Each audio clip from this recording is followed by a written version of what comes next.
Hi everyone, welcome to Seekers. I'm Yashika and I'm here with this video of Himachal GK questions.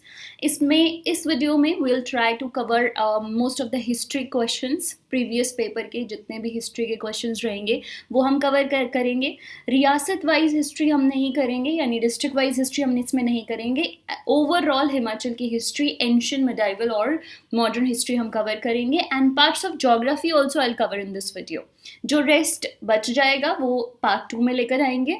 And art and culture की marathon जो है वो already uploaded है, that you can see, the link is in description. So let's get started. First question जो है, अच्छा, language of communication हमारी दोनों ही रहेंगी, इंग्लिश और हिंदी, ठीक है. So don't worry about that. First question हमारा जो है that is which type of ancient inscription found in Pathiar and Kanihar of Himachal. Himachal में कांगड़ा में पड़ता है पठियार और कनिहार. क्वेश्चन इज कि एंशिएंट इंस्क्रिप्शन कौन सा है इसके ऊपर. इंस्क्रिप्शन होती है खुदवाई, तो पठियार कनिहार में जो है वो स्टोन इंस्क्रिप्शन है, यानी पत्थरों के ऊपर खुदवाई की गई है, ठीक है. Whose picture found on the coins of Adambars around Nurpur. Nurpur और पठानकोट जो है पंजाब का, इसके अराउंड जो लोग रहते हैं, ये रियासत जो थी उसे अदम्बर्स बोला जाता है. क्वेश्चन ये है कि अदम्बर के कॉइन के ऊपर किसकी पिक्चर पाई जाती थी. क्वेश्चन आंसर इज त्रिशूल एंड बुल, ठीक है. तो त्रिशूल मिलता था और बुल जो है वो खुदा रहता था उन कॉइन्स के ऊपर, अदम्बर्स के कॉइन्स के ऊपर. In which year was an ancient mummy from Tabo village found. Tabo village आपको पता है, आपने सुना होगा टैबो मोनेस्ट्री के बारे में, द वर्ल्ड्स ओल्डेस्ट मोनेस्ट्री, जो कि स्पीति के एक टैबो गांव में है. वहीं उसी गांव का नाम टैबो है और उसके नाम पर ही मोनेस्ट्री का नाम भी है. वहाँ पे हमें एक ममी मिली थी. तो क्वेश्चन है कि कौन से साल में मिली थी. तो ये हमें मिली थी 1967 में. Alright, next question is ancient rock inscription found in Pathiar and Kanihar, Kangra के, आर रिटन इन, कौन सी भाषा में लिखी गई हैं वो इंस्क्रिप्शंस. तो आंसर है ब्राह्मी एंड खरोष्टी. ब्राह्मी और खरोष्टी दोनों एंशिएंट लैंग्वेजेस हैं, इसमें जो है वो इंस्क्रिप्शन लिखी गई हैं. Next is which war in ancient history is known by the name of 10 Aryan kings war. 10 Aryan राजाओं का जो युद्ध है एंशिएंट हिस्ट्री में है, हमारी ऋग्वेदा में मेंशन. ये इसको किस नाम से जाना जाता है. तो इसको जाना जाता है 10 राग्या, यानी 5 राजा थे एक तरफ अगेंस्ट ईच अदर, और इसे 10 राग्या बोला जाता है और ये ऋग्वेद में मेंशन है हमारी war. Which is the first foreign tribe to attach to Himachal. should be attacked to Himachal, or you can say related जो पहली ट्राइब, फॉरेन ट्राइब जो है वो हिमाचल में आई, ठीक है. तो ये जो थी ट्राइब, देखो फॉरेन ट्राइब कुछ हिस्टोरियंस मानते हैं, यानी मोस्ट ऑफ द हिस्टोरियन मानते हैं कि हमारी जो आर्यस है, यानी आर्यंस जो हैं वो फॉरेन ट्राइब है, वो सेंट्रल एशिया से आई है. तो ये इस पहली थी जिसने हिमाचल के एरिया को कैप्चर किया, फर्स्ट फॉरेन ट्राइब थी, ठीक है. हालांकि बहुत सारे ऐसे भी हिस्टोरियंस हैं जो नहीं मानते कि आर्यंस बाहर से आए थे, बट जो मोस्ट एक्सेप्टेड है वो यही है कि सेंट्रल एशिया से जो है वो आर्यंस आए हैं. Also written in our NCERTs. अगला क्वेश्चन है, in which Hindu scripture is the description of war of 10 Aryan kings. ऐसा कौन सा हिंदू स्क्रिप्चर है जहां पर 10 राजाओं के युद्ध को मेंशन किया है. और मैंने आपको अभी बताया ऋग्वेदा, है ना. हमारे 4 वेद हैं, ऋग्वेद, सामवेद, यजुर्वेद और अथर्ववेद. ऋग्वेद में प्रेज ऑफ गॉड है, सामवेद में म्यूजिकल फॉर्म में वही प्रेज ऑफ गॉड है, यजुर्वेद में यज्ञ, सेक्रीफाइस के बारे में है, और जो अथर्ववेद है उसमें चार्म्स एंड स्पेल्स के बारे में, ठीक है. चलिए, next is which city of Punjab was known as Trigarta in ancient time. तो देखो त्रिगाटा जो एरिया है, क्वेश्चन है कि त्रिगाटा पंजाब के कौन से एरिया को बोला जाता था पुराने समय में. तो त्रिगाटा जो है वो हिमाचल का कांगड़ा और पंजाब का जलंधर वाला एरिया था. इस टोटल एरिया को त्रिगाटा कहा जाता था. तो क्वेश्चन ये है कि पंजाब का कौन सा एरिया है, एंड आंसर इज जलंधर, ठीक है. According to Mahabharat, who was the descendant of अदम्बर्स. अदम्बर्स के डिसेंडेंट्स कौन थे, यानी जो नूरपुर पठानकोट के आसपास के लोग थे, ये जो रियासत थी, इसके डिसेंडेंट, किसके डिसेंडेंट हैं ये. तो ये डिसेंडेंट है ऋषि विश्वामित्रा के. विश्वामित्रा के बारे में आपने सुना होगा, है ना. तो ऋषि विश्वामित्रा के डिसेंडेंट्स हैं ये. नेक्स्ट क्वेश्चन है, on the bank of which river did Alexander build 12 stupas who are giving testimony of his Indian campaign. कौन सी नदी है जिसके ऊपर उसने, यानी ये वैसे लिखा क्वेश्चन ऐसा ही था फ्रेम किया हुआ, लेकिन वो अल्टार्स थे, ठीक है। अल्टार्स समझते हो, पिलर्स काइंड ऑफ होते हैं, दोज आर कॉल्ड अल्टार्स, जो उसने बनाए थे वहां पर, ठीक है। तो ये नदी थी हमारी ब्यास। ब्यास नदी तक अलेक्जेंडर आया था, उसके बाद वो आ नहीं पाया था ड्यू टू नंदा एम्पायर। तो हमारा जो ये हमारी इंडस नदी थी, ये झेलम और फिर उसके बाद रावी चिनाब के बाद यहाँ ब्यास, ठीक है। इंडस, झेलम और ब्यास नदी, और इसके बीच में रावी चिनाब भी हैं। तो यहाँ जो ये जो एरिया था ना इंडस और झेलम के बीच में, ये था एम्बिका, और झेलम से इस तरफ ये जो एरिया था ये था पोरस का, और ऐसे आगे छोटे छोटे और रियासतें थी, और यहाँ पर ब्यास आता है, और ब्यास से लेकर आगे ब्रह्मपुत्रा तक ये बहुत बड़ा एम्पायर जो था ये नंदा एम्पायर था, ठीक है। धनानंदा उस समय यहाँ पर रूलर हुआ करता था। सो नंदा एम्पायर इतना बड़ा था कि जो उसकी फोर्स थी अलेक्जेंडर की, उसने मना कर दिया कि हम ब्यास से आगे नहीं जाएंगे, ठीक है। इसके बहुत सारे रीजंस हैं, बहुत सारे रीजंस हैं दिए हुए। देखो, आर्मी वाज बैटल टायर्ड, बहुत बैटल वेरी हो चुकी थी आर्मी, आगे नहीं जाना चाहती थी। और सबसे बड़ी बात एक और है कि अलेक्जेंडर के पास जो मैप था ना वो गलत मैप था। उसे लगता था भारत तक वो पहुंच गया, इस खंड तक पहुंच गया, इसके बाद दुनिया खत्म है, ठीक है। उसके पास पूरा मैप नहीं था, उसे पता ही नहीं था आगे नंदा एम्पायर कितना बड़ा है और उसके पास कितनी ज़्यादा आर्मी है, ठीक है। तो यहाँ पर उसकी जो कमांडर्स थे और जो उसकी फोर्स थी उसने आगे जाने से इनकार कर दिया, एंड दैट इज़ वाई वो वापस चला गया ब्यास से ही। तो ब्यास नदी वो थी जहाँ पर उसने जो है वो लास्ट अपने अल्टार्स बनाए और दिखाया कि यहाँ तक उसका एरिया है। What was the name of the commander who forbade Alexander to proceed to conquer India? ऐसा कौन सा कमांडर है जिसने अलेक्जेंडर को आगे जाने से रोका? देखो, बड़ा फेमस कमांडर है ये भी, क्वेनस, और ये कई बार पेपर में पूछा जा चुका है हिमाचल के। क्वेनस वॉज हिज कमांडर जिसने उसको आगे जाने से रोका था। Next is a famous village for its old structures whose name is also associated with Alexander the Great. Himachal का कौन सा फेमस गांव है जहां पर ओल्ड स्ट्रक्चर्स हैं और उसका जो एसोसिएशन है वो अलेक्जेंडर से है, ऐसा माना जाता है कि वो सिकंदर की रेस है आगे, और ये है हमारा फेमस विलेज मलाना, ठीक है। बहुत सारी चीज़ों के लिए फेमस है। One of those famous reasons में से एक रीजंस है कि वो अलेक्जेंडर के आगे जो है वो सक्सेसर्स माने जाते हैं, ठीक है, उसकी फैमिली से माने जाते हैं। नेक्स्ट क्वेश्चन है, which year did Alexander drives to the river bank of the river Beas? कब आया था वो रिवर ब्यास तक? तो वो आया था 326 बीसी में। देखो, झेलम नदी के ऊपर उसकी लड़ाई हुई थी पोरस से, जिसको झेलम का दूसरा नाम हाइडेस्पीस भी है। तो 326 में ही ये हाइडेस्पीस की बैटल हुई थी जो कि उसने पोरस के साथ लड़ी थी, ठीक है। तो ये ब्यास तक उसी साल आया था और फिर उसके बाद वापस चला गया, एंड इवन इनफैक्ट जब वो वापस जा रहा था तो बेबीलोनिया में उसकी मृत्यु भी हो गई थी। Which Gupta ruler challenge the hill kings to fight और एक्सेप्ट हिज सुवरेंटी? सुवरेंटी होता है अधिपत्य, उसका अधिपत्य यानी दूसरे राजा को अपने ऊपर कंसिडर कर लेना और अपने आप को उसके अंडर सरेंडर कर देना इज कॉल्ड सॉवरेंटी, ओके। सो ऐसा कौन सा गुप्ता रूलर है जिसने हिल्स के राजाओं को चैलेंज किया और कहा कि वो उसकी सॉवरेंटी उसको अपना लें, ठीक है।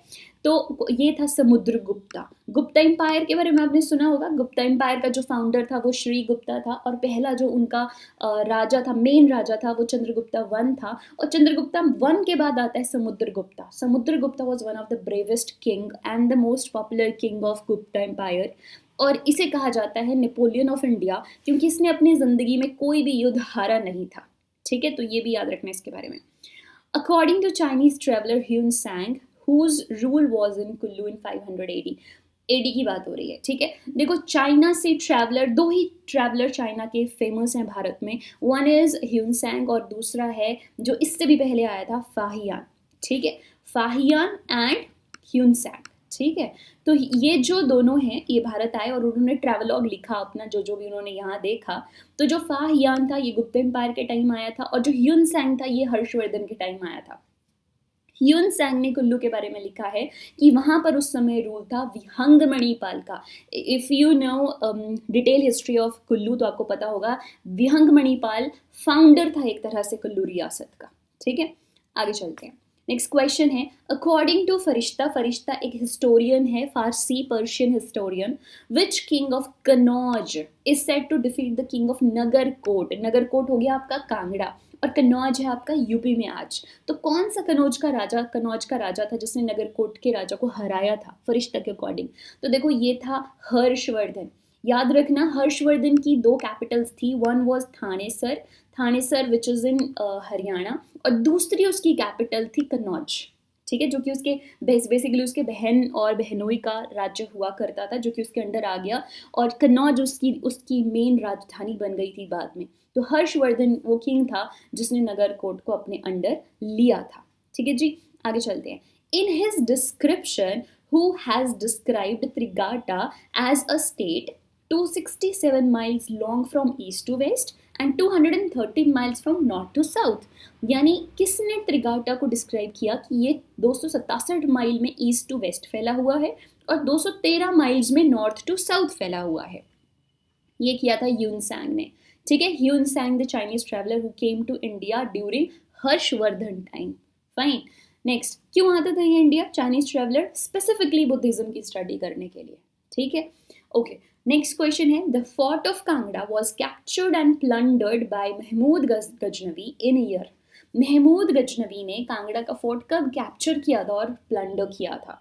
तो महमूद गजनवी जो है वो गजनी शहर से आया था अफगानिस्तान से, और उसने भारत पर अटैक किया, एक नहीं दो नहीं 17 टाइम्स उसने अटैक किया, एंड इन 17 टाइम्स में वो एक भी बार नहीं हारा।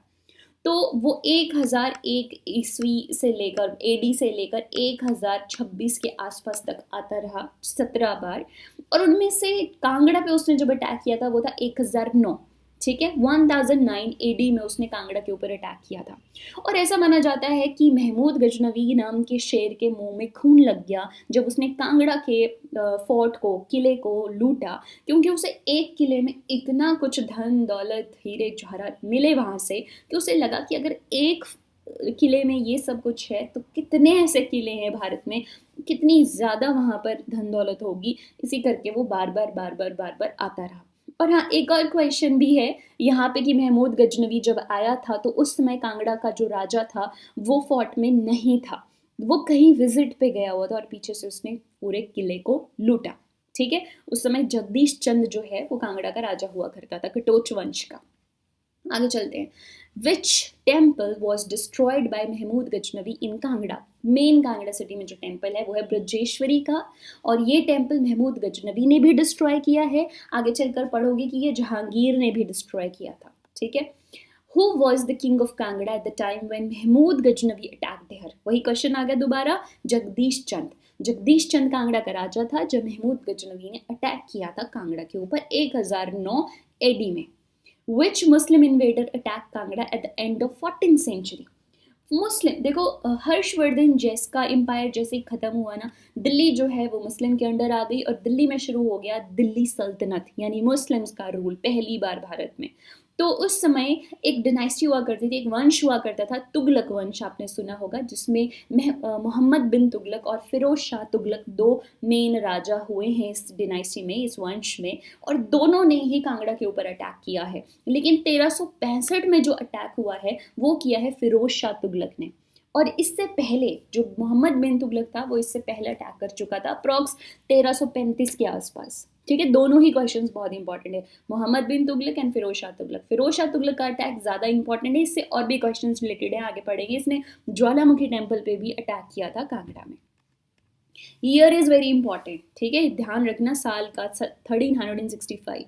Which year Timur lung attacked Kangra and destroyed the temple? Timur lung समझ, पता है ना आपको कौन है? अगर आपको नहीं आइडिया कौन है वो, तो मैं आपको जस्ट एक रेफरेंस देती हूँ। यूरोप में जैसे हिटलर है वैसे इंडिया के लिए तिमूर लंग है एक तरह से। यूरोप में हिटलर ने बहुत ज़्यादा लोगों को मरवाया, मास एनिहिलेशन करवाई है ना, बहुत सारे लोगों को मरवाया, लाखों में, करोड़ों में। ऐसे ही तिमूर लंग ने भी भारत में लाखों लोगों को मरवाया है उस समय जब भारत की जनसंख्या इतनी ज़्यादा भी नहीं हुआ करती थी जितनी आज है, ठीक है जी। तो तिमूर लंग वो राजा था, उसने भी कांगड़ा के ऊपर अटैक किया था। कब? ना सिर्फ कांगड़ा बट पूरे भारत पे, दिल्ली को भी लूटा था उसने 1398 और 99 में। 1398 का जब एंड हो रहा था तो वो भारत आया, और जब 99 की शुरुआत थी तो वो चला गया वापस, ठीक है। From which temple of Himachal Firoz Shah Tughlaq, अभी बात की थी हमने उसकी, Firoz Shah Tughlaq took 1300 text text volumes of Sanskrit for translation, किताबें, संस्कृत की किताबें ले गया वो पर्शियन भाषा में ट्रांसलेट करने के लिए, और ये मंदिर था ज्वालामुखी टेम्पल, ज्वालाजी टेम्पल, ठीक है। तो ये पहला एक ऐसा मुस्लिम रूलर था जिसने संस्कृत को पर्शियन फारसी भाषा में जो है वो कन्वर्ट करवाया, ठीक है। तो खालिद खानी था जिससे उसने ये कन्वर्शन ये ट्रांसलेशन करवाई थी, और दलील फिरोज शाही उसका नाम रखा था, याद रखना, ठीक है। दलील फिरोज शाही उसका नाम रखा था जो भी ट्रांसलेशन उसने करवाई थी। Who was the ruler of Kangra when Firoz Shah Tughlaq attacked, ठीक है। तो रूलर कौन था कांगड़ा का जब फिरोज शाह तुगलक ने अटैक किया? ये था रूपचंद। ये भी क्वेश्चन पूछा गया, ये सारे क्वेश्चन पेपर में पूछे गए हैं, बिलीव मी, ठीक है, क्योंकि मैंने सब क्वेश्चंस प्रीवियस पेपर से पिक किए हैं। ऑलराइट, नेक्स्ट क्वेश्चन है, विच तुगलक रूलर अटैक्ड कांगड़ा इन 1337? 1337 के अराउंड जो है वो किसने किया था? तुगलक रूलर। फिरोज शाह तुगलक तो 65 में आया था, 37 में कौन है ये? मोहम्मद बिन तुगलक, उससे पहले, ठीक है। ये मोहम्मद बिन तुगलक जो है ना, इसे वाइजेस्ट फूल कहा जाता है इन इंडियन हिस्ट्री। वाइजेस्ट फूल क्यों? वाइज था बिकॉज इसने जो डिसीजंस लिए वो बहुत सही थे, लेकिन फूल था बिकॉज इसको एक भी डिसीजन इम्प्लीमेंट करने नहीं आया, और उनमें से ही एक डिसीजन उसकी मौत का कारण भी बना, ठीक है। So Mohammad bin Tughlaq, fine. Which Muslim court poet first described Kangra? कौन सा मुस्लिम कोर्ट पहला कोर्ट पोइट था जिसने कांगड़ा को डिस्क्राइब किया?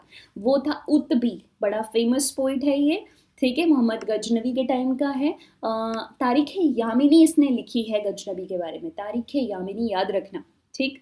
विच king of Bushahr conferred the title of Chhatrapati by Mughal emperor Aurangzeb? ठीक है, अब देखो ये जो मडाइवल हिस्ट्री चल रही है, हर्षवर्धन तक हमारी एंशियंट हिस्ट्री आती है, ये जो दिल्ली सल्तनत और ये मुगल्स आते हैं, ये सब मिडाइवल हिस्ट्री है। बुशहर का कौन सा राजा था जिसको औरंगजेब ने टाइटल दिया था छत्रपति का? ये था केहरी सिंह। मैं आपको इसकी स्टोरी बताती हूँ। ये एक बार दिल्ली में औरंगजेब से मिलने गया, और जहाँ जहाँ ये जाता था ना, उसके ऊपर एक सर के ऊपर एक जो क्या कहते हैं उसे, बादल जो है वो इसके साथ साथ ही चलता था, और बादल की जो परछाई थी वो इसके सर के ऊपर, इसके ऊपर हमेशा रहती थी।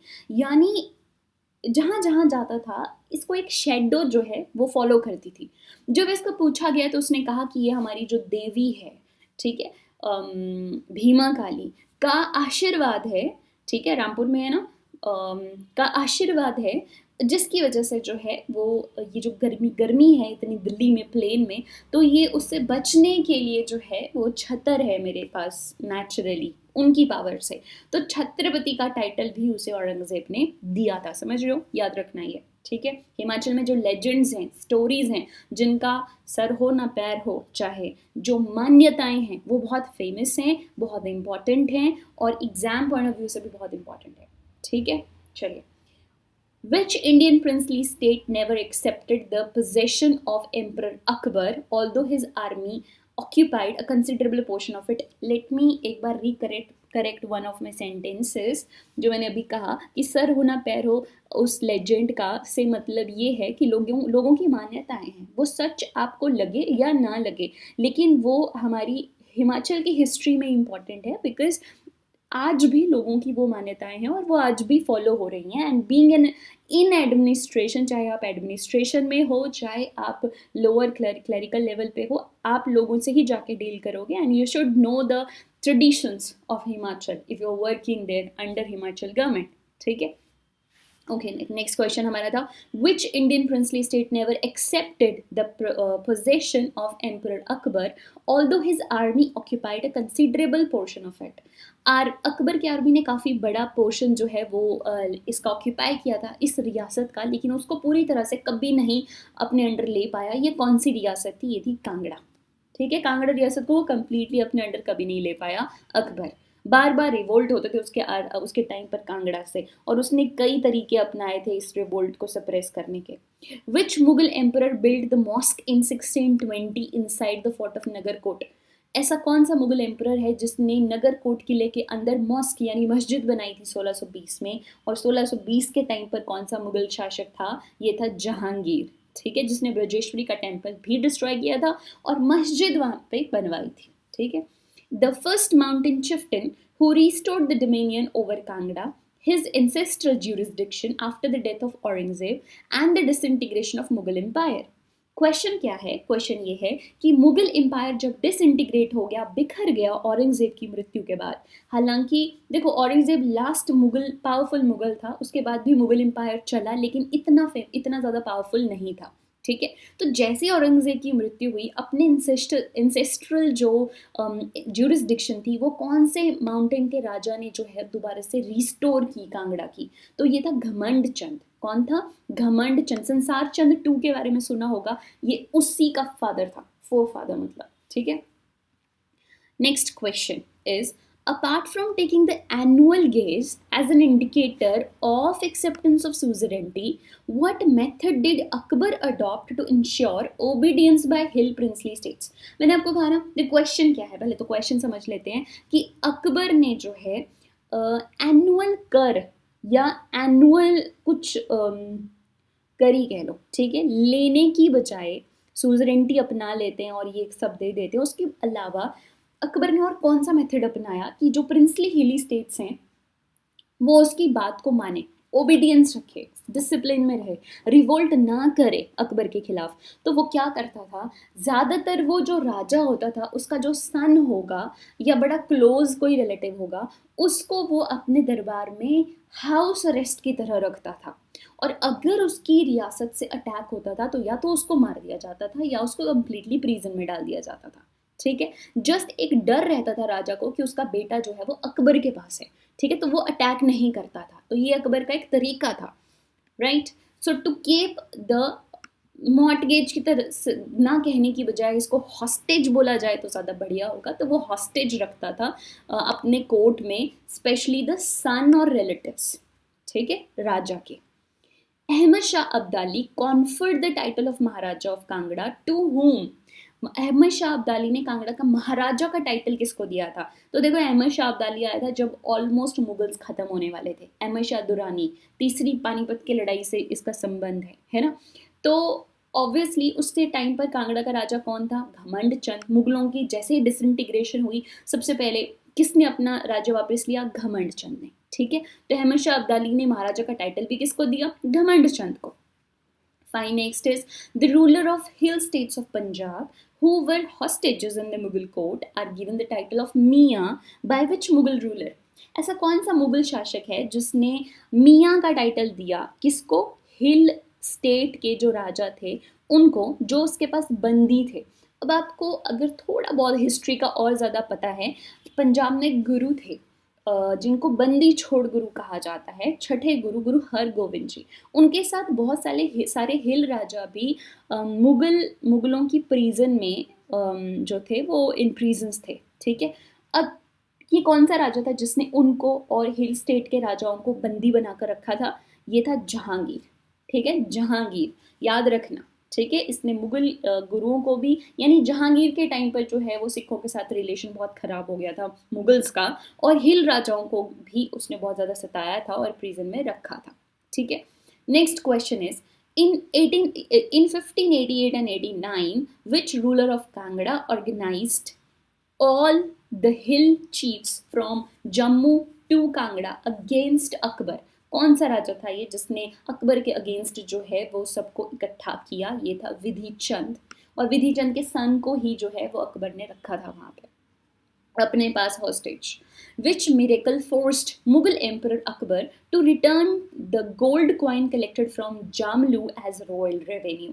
मलाना में आपको सुना होगा, उनका जो देवता है जामलू से उन्होंने गोल्ड कॉइन लिया था, लेकिन क्या हुआ, ऐसा माना जाता है कि उसकी जो पूरी सिटी थी, आगरा सिटी, आगरा बहुत फेमस टाउन हुआ करता था अकबर के समय पर, तो पूरी सिटी आगरा कितनी गर्म जगह है और वो जो है वो स्नो से कवर्ड हो गया था पूरी तरह से। तो ऐसा माना जाता था कि जामलू देवता की वजह से ऐसा हुआ, तो उसने जो रेवेन्यू कलेक्ट किया था उस एरिया से उसे वापस दे दिया, ठीक है।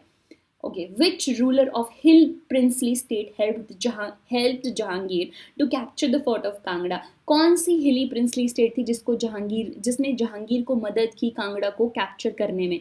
अब याद रखना, जो ये नूरपुर रियासत है, नूरपुर का जो राजा है जगत सिंह, वो जहांगीर का बहुत क्लोज था, ठीक है, उसके रिलेशन मुगल्स के साथ बहुत अच्छे थे, तो ये नूरपुर है, ठीक है। और नूरपुर का एक ही फेमस राजा है मेन, वो है जगत सिंह, ठीक।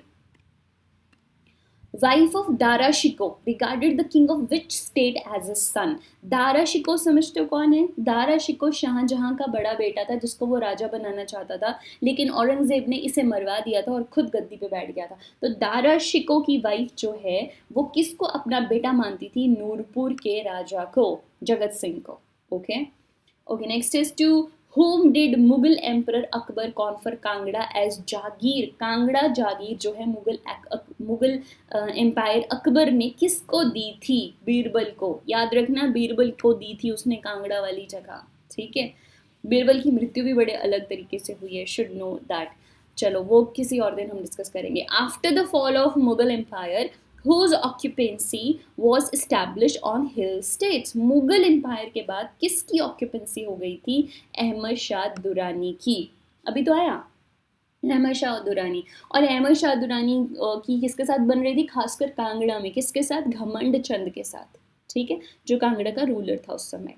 Next is which Sikh guru took 3 villages from Queen of Kehlur, Kehlur यानी Bilaspur, and made his residence in Makhowal village, later known as Anandpur Sahib। तो देखो पूरी स्टोरी बता रहे दो मुझे। ये थे 9th गुरु, गुरु तेग बहादुर जी, ठीक है। Guru Tegh Bahadur ji 9th Guru of Sikh. ये जो थे इनका जो ऑब्वियसली इनको जो ढूंढा गया था और जब ये गुरु बने थे इसकी भी बहुत डिटेल स्टोरी है। बट ये जब आए ना तो हरिमंदिर साहिब किसी के कैप्चर में था, ऑलरेडी किसी के अंडर था। तो ये जब वहाँ गए तो हरिमंदिर साहिब यानी गोल्डन टेम्पल के दरवाजे खोले नहीं गए, तो ये वापस आ गए। ये वापस आ गए इधर कहलूर आए रानी से मिलने। रानी जलाल उस समय होती थी और उसका जो हस्बैंड था दीपचंद, उसकी डेथ हो गई थी, ठीक है। तो ये उसके फ्यूनरल में आए और रानी जलाल से इन्होंने 500 रुपए में मक्खोवाल विलेज और उसके आसपास की जगह को खरीदा। और उसका नाम, ये जो मक्खोवाल विलेज है उसका नाम चेंज करके उन्होंने अपनी मदर के नाम पर रखा और इनकी मदर का नाम था नानकी, ठीक है, नानकी। चक नानकी उन्होंने नाम रखा। चक मतलब विलेज, ठीक है। तो चक नानकी रख दिया। मक्खोवाल का नाम क्या रखा? चक नानकी। आज ये चक नानकी जो है is famous bye the name Anandpur Sahib. तो जहाँ अनंतपुर साहिब है इट वॉज द एरिया जो कि उन्होंने जलाल देवी से लिया था, क्वीन से, ठीक है, विडो क्वीन से। क्लियर? कौन थे ये? 9th गुरु। नेक्स्ट क्वेश्चन है हमारा, for the prosperity of which state did Guru Gobind Singh perform अखंड कीर्तन फॉर 18 डेज। कौन सी सिटी और कौन सी स्टेट थी जिसके लिए जो है वो अखंड कीर्तन किया था 18 दिन का गुरु गोविंद सिंह जी ने? ये था मंडी। और कहा था उन्होंने कि कोई भी मंडी को अपने अंडर नहीं ले सकता, ठीक है। चलिए, Guru Gobind travel to Sirmaur during the reign of. Guru Gobind Singh ji का सिरमौर से बहुत गहरा कनेक्शन है, स्पेसिफिकली पौंटा साइड से, ठीक है। पौंटा का मतलब होता है पैर रखने की ज़मीन, जो कि उन्होंने वहाँ के राजा से ली थी। और उस समय जब वो सिरमौर गए थे वहाँ का राजा था मेदिनी प्रकाश, ठीक है, Medini Prakash. In which year Maharaja Ranjit Singh got the Kangra fort from Sansar Chand. तो घमंड चंद के आगे फैमिली से हो गया संसार चंद। तो कांगड़ा का जो किला था वो संसार चंद के पास था, लेकिन वहां से किसने ले लिया? महाराजा रंजीत सिंह ने। ये हुआ था 1809 में। 1809 में ही महाराजा रंजीत सिंह और संसार चंद के बीच में एक समझौता हुआ था, संधि हुई थी, जिसको कहा जाता है ज्वालामुखी ट्रिटी या ज्वालामुखी की संधि। ओके, अब ये क्यों हुई थी थोड़ा सा चलो बता देती हूँ कि जो नेपाल का राजा था अमर सिंह थापा, उसने अटैक कर दिया था और संसार चंद को हरा दिया और कांगड़ा उसके अंडर चला गया। महाराजा रंजीत सिंह की मदद से संसार चंद ने जो है वो कांगड़ा को दोबारा से लिया, अमर सिंह थापा को वहां से निकाला, लेकिन महाराजा रंजीत सिंह ने उसको किला और 66 गांव नहीं दिए, वो उन्होंने अपने पास रख लिए, ठीक। इन 1770 हु प्रिवेंटेड घमंड चंद फ्रॉम एक्सपैंडिंग हिज किंगडम। 1770 में घमंड चंद जो कि इसका फोरफादर था, को किसने रोका था अपना किंगडम बढ़ाने से? वो था जस्सा सिंह रामगढ़िया सिख, ठीक है। who destroyed Sansar Chand's ambition of establishing independent Hindu kingdom in Himachal. Actual में संसार चंद चाहता था कि पूरे हिमाचल को जो है वो अपने अंडर एक किंगडम में रख ले, और उस हिंदू किंगडम, पूरा किंगडम, मतलब छोटी छोटी रियासतें थी ना, बिलासपुर, हमीरपुर तो चलो अब है, मंडी, आगे नालागढ़, छोटी छोटी रियासतें थी। वो चाहता था कि ये सारी रियासतें अपने अंडर करके वो एक पूरा किंगडम, हिंदू किंगडम वहाँ पर बनाए। तो इस ड्रीम को ख़त्म किया महाराजा रंजीत सिंह ने, ठीक है, 1809 में कांगड़ा को कैप्चर करके। Which treaty entrusted to the Britishers all the hilly areas of Sikhs around Satluj River? कौन सी ट्रीटी थी जिसमें सारा हिली एरिया जो था वो जो सिखों के पास था एक टाइम पर वो अंग्रेज़ों के पास आ गया? वो है ट्रीटी ऑफ लाहौर 1846 की। 1846 वो साल है जिसमें देखो एंग्लो सिख वॉर हुई हैं, और दो वॉर हुई हैं एंग्लो सिख, एक हुई है 1845-46 में और दूसरी हुई है 46-49 तक, ठीक है। 49 में तो पूरा पंजाब ही डायरेक्ट ब्रिटिशर्स के कंट्रोल में आ गया, लेकिन 46 में भी बहुत सारा एरिया, बहुत सारी चीज़ें उनके कंट्रोल में आ गई थी। वन ऑफ दोज जो था वो उनके हिली एरियाज जो कि पंजाब के पास थे, सिखों के पास, जो कि ब्रिटिशर्स के पास आ गए, ठीक है। उसमें कांगड़ा, कुल्लू, लाहौल स्पीति, पार्ट्स ऑफ शिमला, सोलन, ये सब उनके पास आ गया था, ठीक है।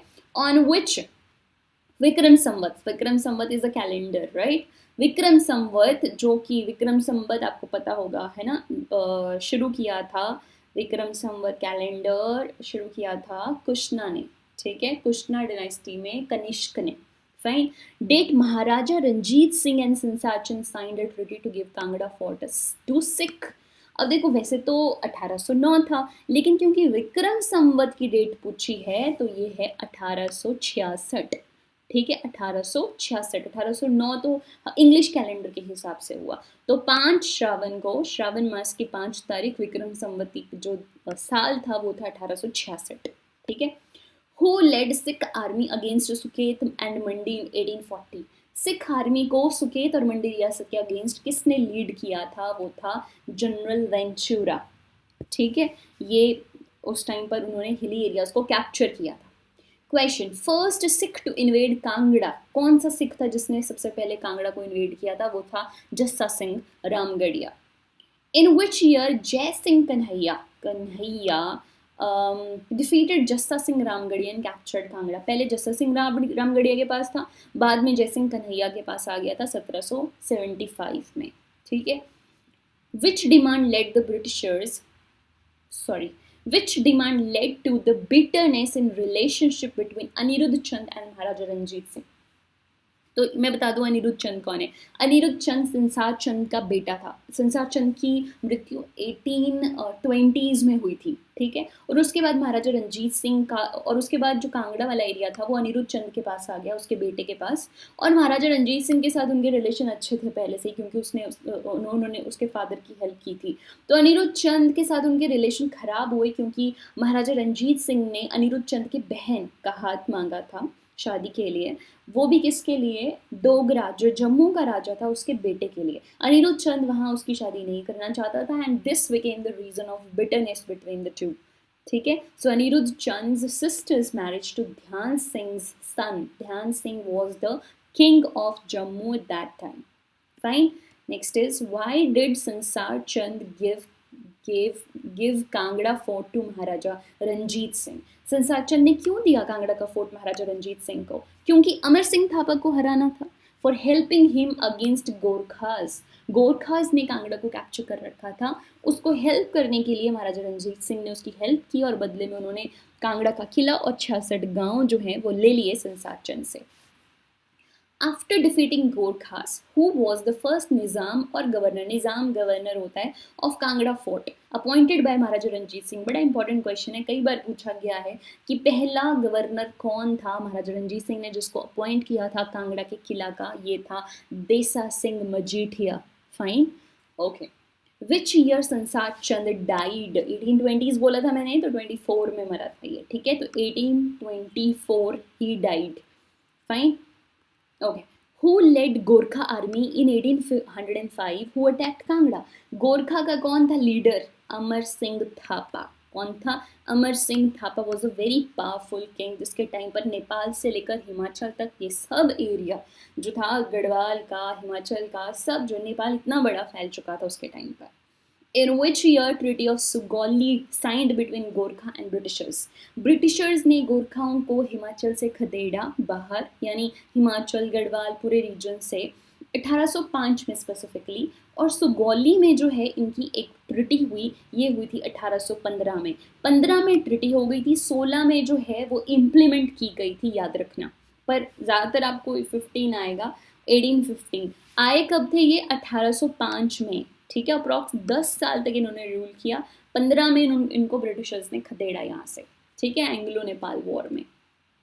what was the political impact of Treaty of Sugauli? Sugauli का political impact क्या हुआ? गोरखा रूल खत्म हो गया और ब्रिटिशर्स रूल स्टार्ट हो गया. ब्रिटिशर्स ने गोरखाओं को हटाया हिली स्टेट से, तो ब्रिटिशर्स का रूल स्टार्ट हो गया, गोरखास का एंड हो गया. Fine. Okay, during which period Gorkhas occupied the part of Bushahr state? Bushahr state को कब गोरखाओं ने कैप्चर किया था? 1805 में वो आए थे. 5 में बेसिकली उन्होंने हमीरपुर कांगड़ा वाला रीजन जो है अपने अंडर लिया था. लेकिन उसके बाद जो है वो 1803 से लेकर 1815 वो देखो आए थे नेपाल से और पूरे एरिया कैप्चर करते करते करते फिर पहुंचे वो फाइनली कांगड़ा. फाइन. तो ब्रह्मपुर बुशहर तो पहले ही आ जाता है, तो वहां पे उन्होंने उसे कैप्चर किया. Next question is who led the campaign against Gorkhas in Chaupal, Jubbal and Ravingarh? उस एरिया में किसने लीड किया था गोरखास का कैंपेन? आई मीन कौन सा ब्रिटिशर था? तो ये था जेम्स बिली फ्रेजर, जिसने गोरखाओं के अगेंस्ट कैंपेन लीड किया था. ब्रिटिशर. ठीक है, जेम्स बिली फ्रेजर. हिमाचल में इस तरह के क्वेश्चंस पूछे जाते हैं. विच king of Bilaspur invited Gorkha? सबसे बड़ी बात, गोरखाओं को बुलाया किसने हिमाचल में? तो देखो हुआ क्या था. स्टोरी ये है कि संसार चंद का एम्बिशन था कि वो आसपास की छोटी छोटी रियासतों को अपने अंडर करके पूरे हिमाचल में एक हिंदू किंगडम बनाए. लेकिन बिलासपुर का जो राजा था महान चंद, उसे लगता था कि मेरे ऊपर कभी भी अटैक हो जाएगा, तो उसने जो है वो इनवाइट किया था अमर सिंह थापा को लड़ने के लिए संसार चंद से कि उसको रोका जाए. तो ये था महान चंद और ये बिलासपुर का राजा था. Fine. Where is the historic site of Mahel Morio where the battle between संसार चंद and Gorkhas fought?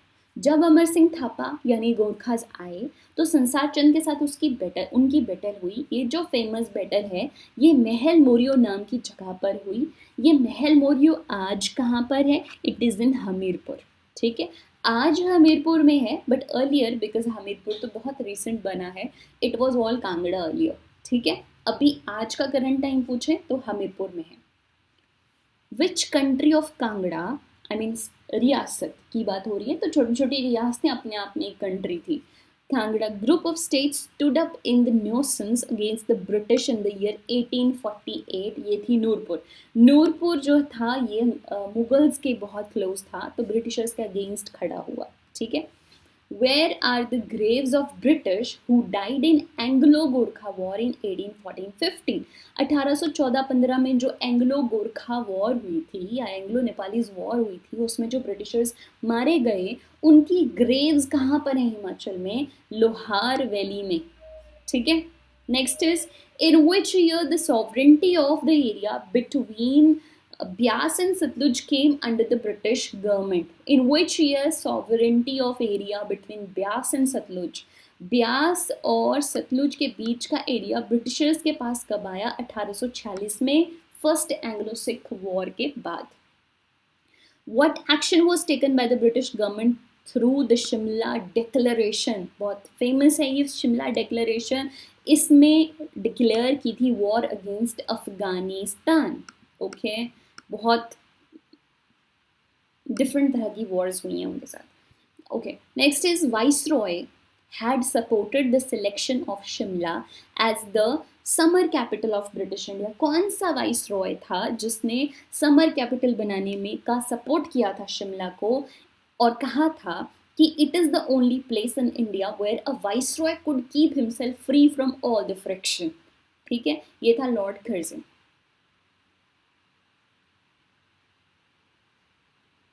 I'm still in doubt of this question.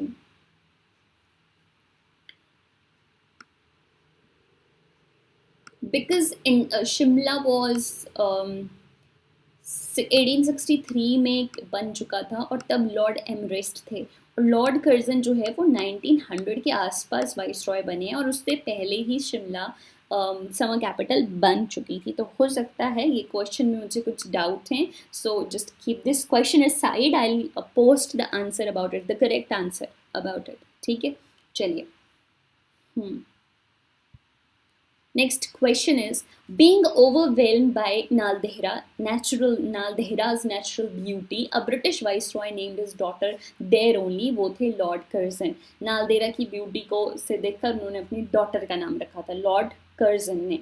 What was the result of Treaty of Sugoi signed in 1815? Again question repeat हो रहा है कि British का जो era था वो start हो गया और नेपाली गोरखास का जो था वो खत्म हो गया। Who said that I and the king of China, ये बड़ा important question है। Who said that I and the king of China rule over half of the people of the world, yet we get time for breakfast in the morning? यानी मैं मतलब India का viceroy और China का king, खुद देखो भारत और China की अगर आज भी पॉपुलेशन देखें तो दुनिया की आधी पॉपुलेशन से ज़्यादा बन जाती है। So I am king of China, rule over half of the people of the world, and yet we get time for breakfast in the morning. ये कहा था लॉर्ड एमरेस्ट ने। Lord Amherst was the person during his time जो है वो शिमला में summer capital बनाई गई थी।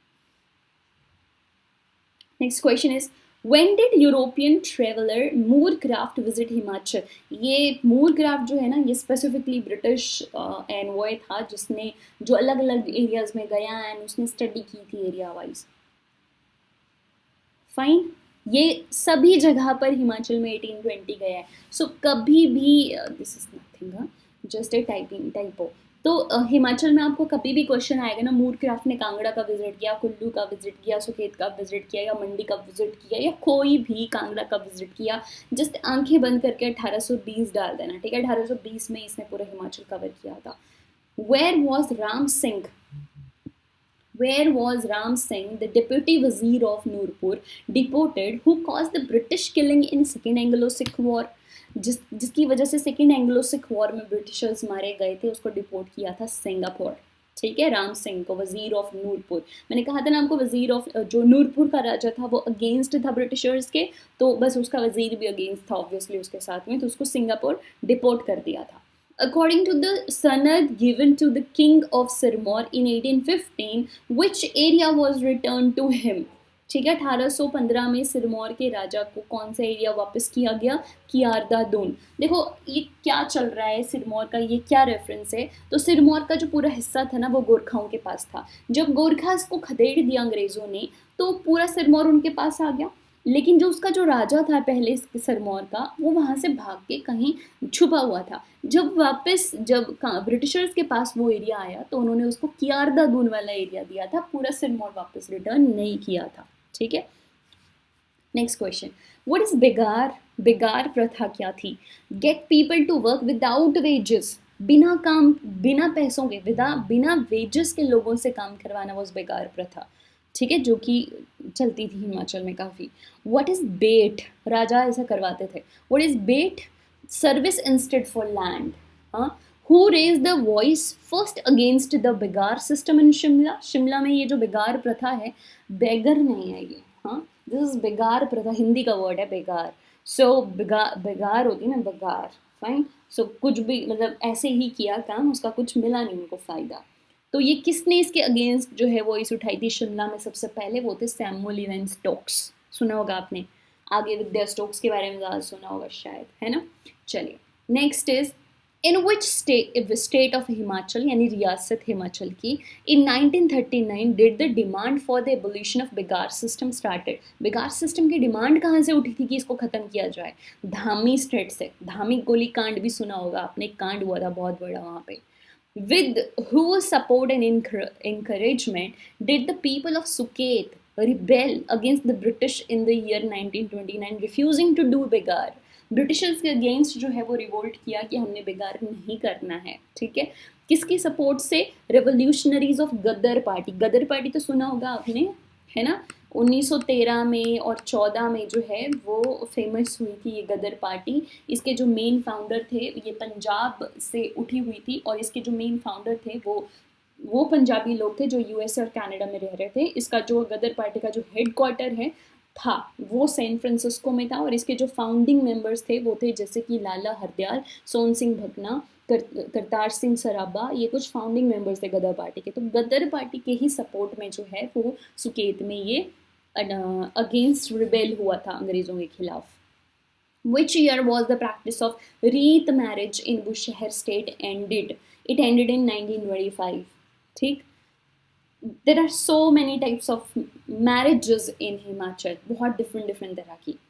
Which Indian state of Himachal Pradesh did not cooperate with British ruler in the first freedom struggle of 1857? 1857 के विद्रोह को हम first freedom struggle भी बोलते हैं। तो कौन सा ऐसा हिमाचल का की रियासत थी जिसने अंग्रेज़ों के खिलाफ गया, यानी अंग्रेज़ों को हेल्प नहीं की थी उसमें?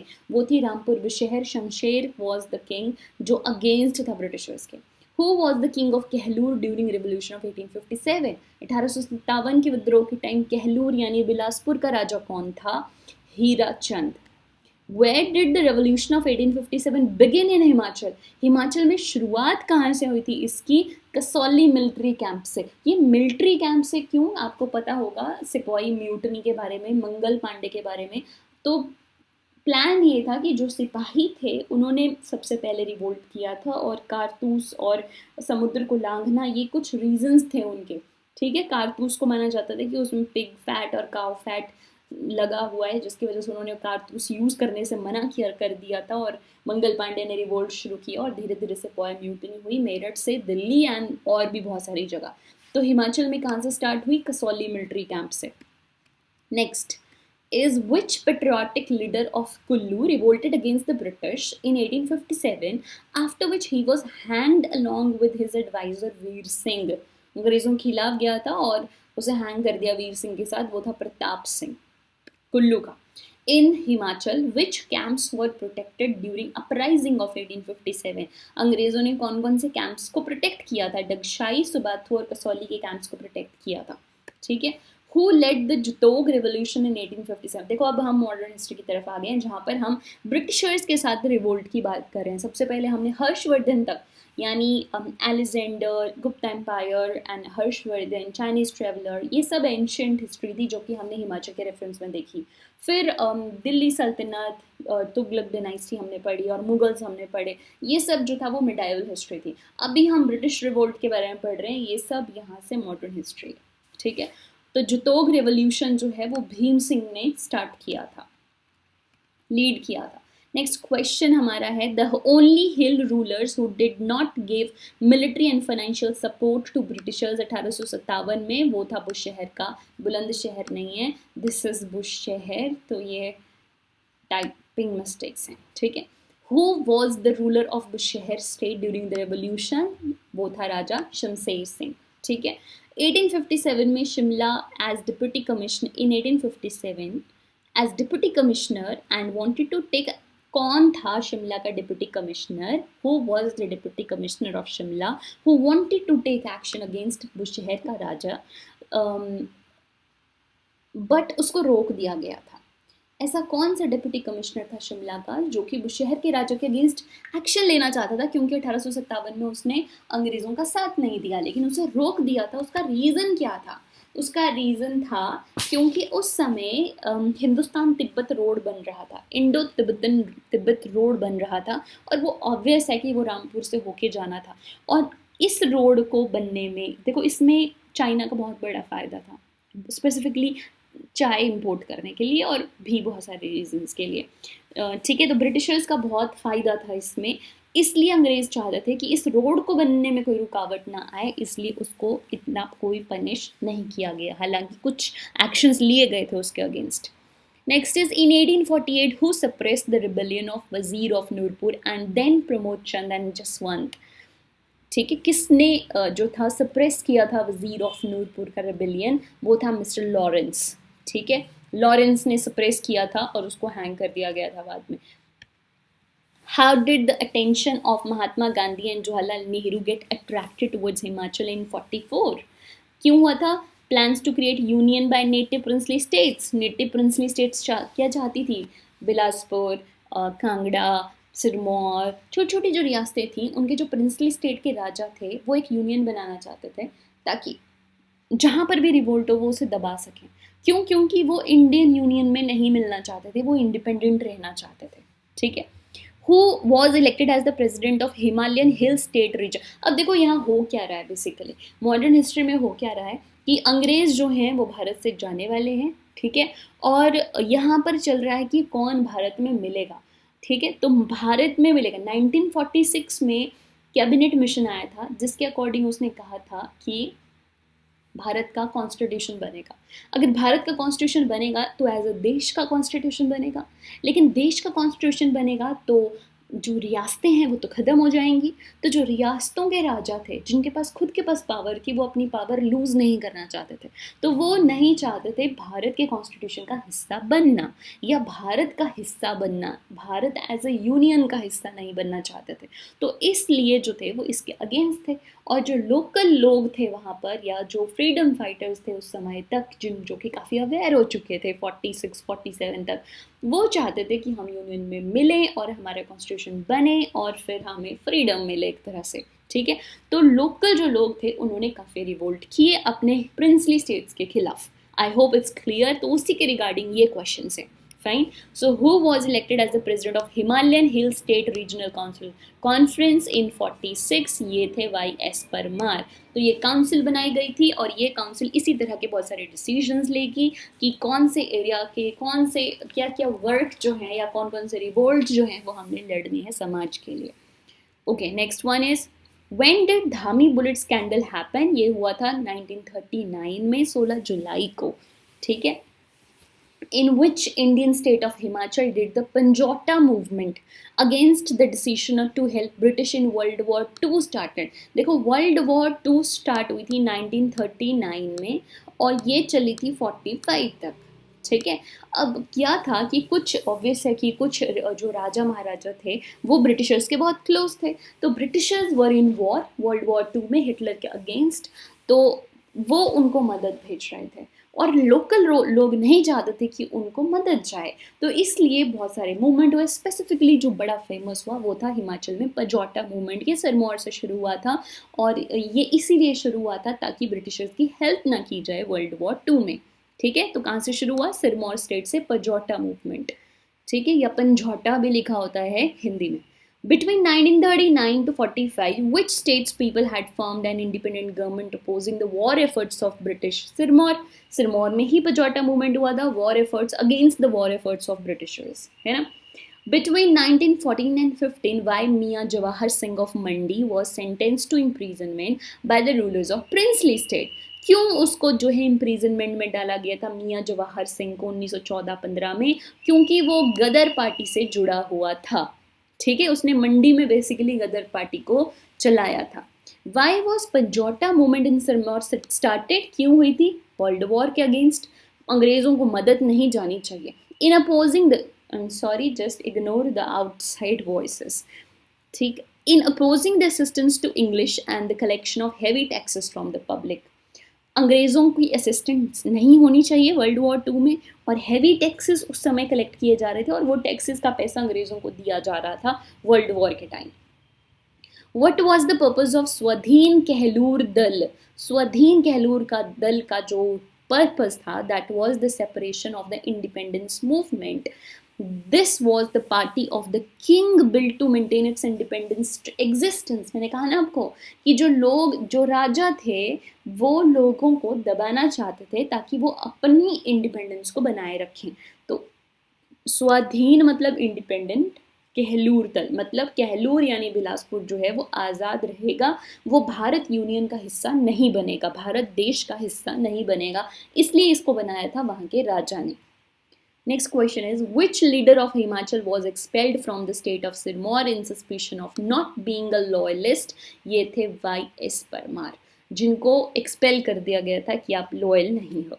Due to the support of national movement, did British defeat the Rana of Bhajji? Bhajji एक छोटी सी रियासत थी, ये था राणा रुद्र पॉल। ठीक है।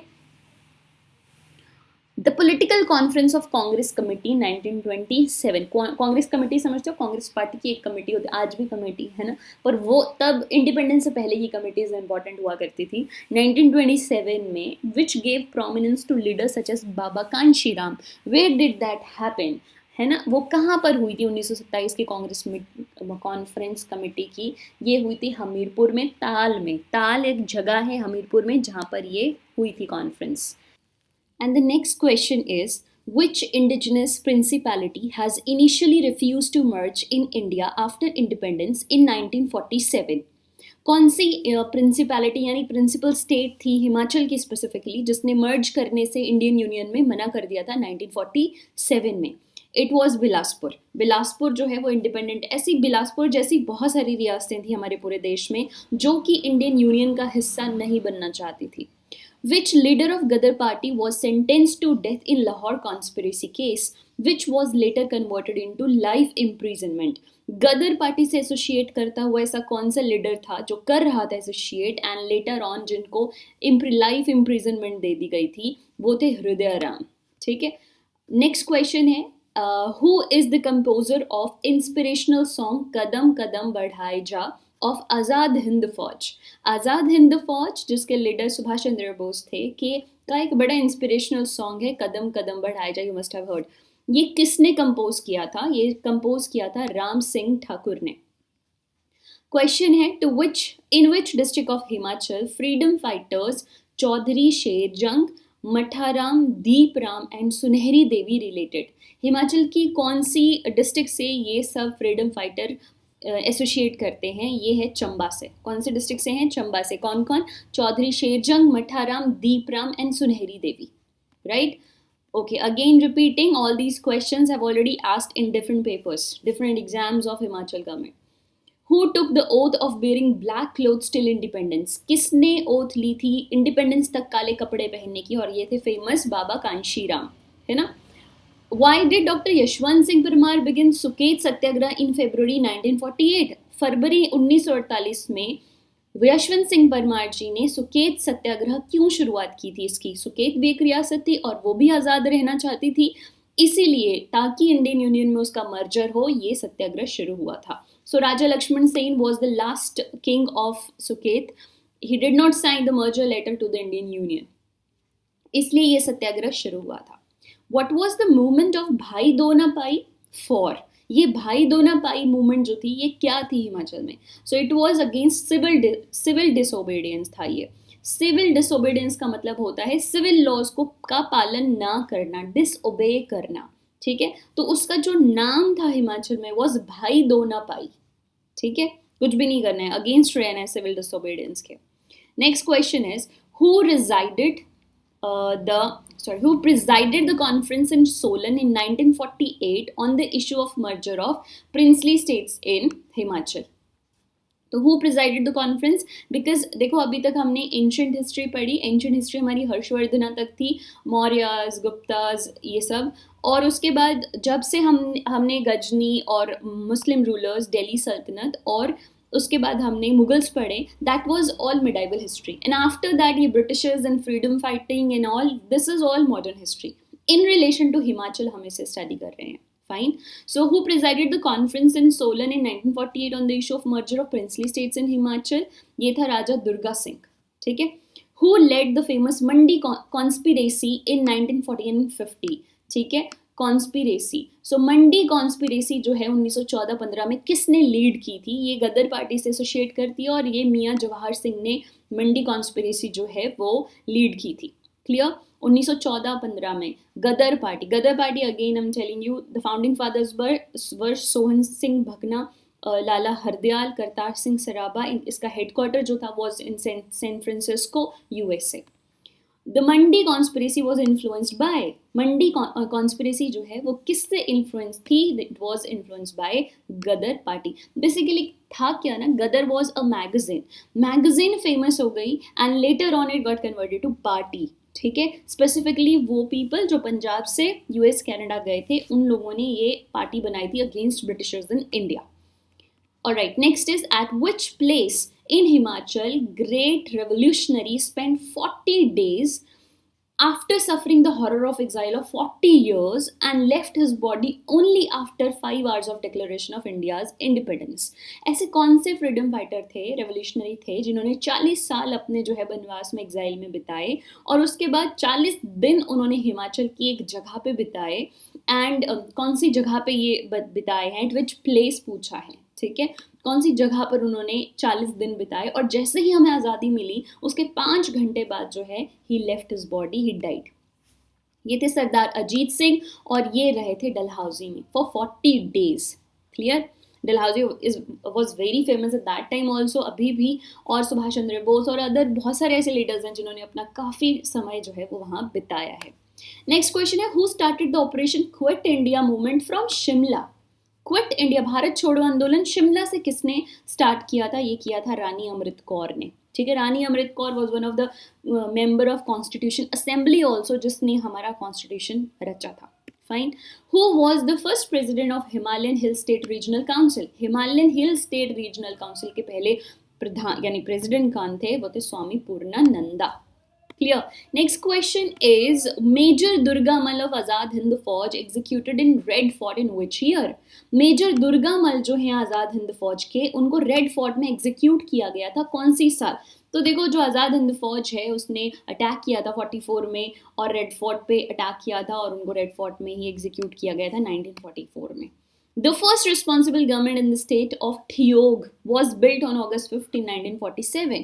Who was the first prime minister? देखो, ठियोग ने पहली रिस्पॉन्सिबल इंडिपेंडेंट गवर्नमेंट बनाई थी वहाँ पे, तो ऑब्वियसली एक इंडिपेंडेंट रियासत की तरह निकल के आया, तो प्राइम मिनिस्टर उसका पहले बना था, इट वॉज, कौन थे? सूरत राम प्रकाश, राइट, ठियोग के। Next is, why was a rebel government formed by the किसान सभा in सिरमौर state in 1942? 42 में किसान सभा ने एक रिबेल गवर्नमेंट, मतलब एक पूरा अपना ग्रुप बनाया था अगेंस्ट ब्रिटिशर्स और अगेंस्ट अपने राजा के। वो क्यों बनाया था? रूलर के अगेंस्ट बनाया था, क्योंकि रूलर जो है वो अंग्रेज़ों को हेल्प कर रहा था वर्ल्ड वॉर 2 में, पैसे देकर भी और सिपाही देकर भी, जिस भी तरह से वो हेल्प कर रहा था, people, local people were against that. ठीक है, कि राजा जो है वो अंग्रेज़ों की मदद नहीं कर सकता वर्ल्ड वॉर 2 में। क्लियर? और raja was obviously loyal to kings at that time, loyal to Britishers at that time. Who established Dhami Riyasati Prajamandal in 1939? Dhami रियासत का जो प्रजामंडल था वो किसने एस्टैब्लिश किया था 1939 में? ये एस्टैब्लिश किया था भगवत सोटा ने। इसको सोठा भी लिखा होता है हिंदी में कहीं कहीं, ठीक है, तो भगवान सोटा ने जो है ये बनाया था। In July 1939, leader of किसान परिषद headed towards धामी की तरफ वो गए, where a bullet finally killed 2 people. वहाँ पे गोली कांड हुआ था जिसको हम धामी गोली कांड कहते हैं 1939 में, जिसमें 2 लोग मारे गए थे। इसका क्वेश्चन घुमा फिरा के कितनी बार पूछा जाता है अलग अलग तरीके से। तो ये धामी जो था वो वहाँ पर स्टार्ट हुआ था और ये भगवान सोठा ने स्टार्ट किया था। ठीक है। Who led Prajamandal satyagraha in the Bushahr state? Bushahr state में प्रजामंडल सत्याग्रह किसने स्टार्ट किया था? सत्यदेव बुशहरी ने। कई बार इनका नाम पूछा जाता है कि फ्रीडम फाइटर कौन थे बुशहर से? Satyadev Bushahri. Next is, when did Prem Pracharini Sabha Dhami transformed into Dhami Riyasati Prajamandal? प्रेम प्रचारिणी सभा से स्टार्ट हुआ था और धामी रियासती प्रजामंडल जो है वो कन्वर्ट हो गया। ये कब हुआ था? 1939 में। देखो, धामी रियासती प्रजामंडल बना ही 1939 में था। Next is, who organise Dhami Riyasati Prajamandal? पंडित सीताराम ने ऑर्गेनाइज किया था। ठीक है, ऑर्गेनाइज किया था सब लोगों को वहाँ पे। Who chaired the conference of hill state in Jubbal on 13 जुलाई 39? किसने किया था? भगवान सोटा ने। ठीक है, भगवान सोटा ने किया था 39 में। तो 39 का ज़्यादातर धामी से रिलेटेड ही क्वेश्चन आते हैं। Who was the president of all India state people conference in year 1939? All India की बात हो रही है। ऑल इंडिया पीपल कॉन्फ्रेंस का प्रेसिडेंट कौन था 39 में? Jawaharlal Nehru. Fine. Eight which place started the March of Prajamandal 1948 में ड्यूरिंग सुकेत सत्याग्रह? जब सुकेत सत्याग्रह किया था तो कहाँ से मार्च स्टार्ट हुआ था प्रजामंडल का? तात्तापानी से। तो शिमला की तरफ से आ रहे थे और ऑब्वियसली शिमला से मंडी की तरफ आते हैं तो जो मेजर स्टॉप आता है पहले दैट इज तात्तापानी, तो वहाँ से जो है ये स्टार्ट हुआ था मार्च। whose name associated with Kunihar सत्याग्रह। कुनिहार सत्याग्रह से जो है वो किसका नाम एसोसिएट किया जाता है? पंडित पद्म देव का। पंडित पद्म देव, देखो याद रखने पड़ेंगे, ये बहुत सारे नाम हैं। उस समय बहुत सारे ऐसे फ्रीडम फाइटिंग के लिए अलग अलग कॉन्फ्रेंसेस और ऐसे आंदोलन हुए जो कि हमें हिमाचल के रेफरेंस में याद करने पड़ेंगे। ऑलराइट, नेक्स्ट इज, जितना आप पढ़ते जाओगे आपको चीज़ें याद होती जाएंगी। पहली बार में सब कुछ याद करने की कोशिश मत करना, because this is a revision video एक तरह से आपके लिए। तो आई होप कि आपने ऑलरेडी ये डिटेल में पढ़ ली एक बार चीज़ें, तो क्वेश्चन से आपको क्या होगा, ब्रशअप हो जाएगा। अगर आप भूल गए हो तो दोबारा से याद आ जाएगा। और ये जो वीडियो है, दिस इज़ एग्जैक्टली एग्जाम के पहले सुनने वाली वीडियो। और detailed video I very soon will upload detailed video also. आप कमेंट करके भी बता सकते हो आपको स्पेसिफिकली अगर किसी टॉपिक के ऊपर वीडियो चाहिए। Alright, next question is who led Suket Satyagraha in 1948? 1948 में सुकेत सत्याग्रह किसने लीड किया था? पंडित पद्म देव ने, ठीक है, was the local leader. When did Dhami bullet scandal happen? Dhami bullet scandal कब हुआ था? 1939 में। We know that now. अब तो 39 छप गया होगा दिमाग में धामी के नाम से।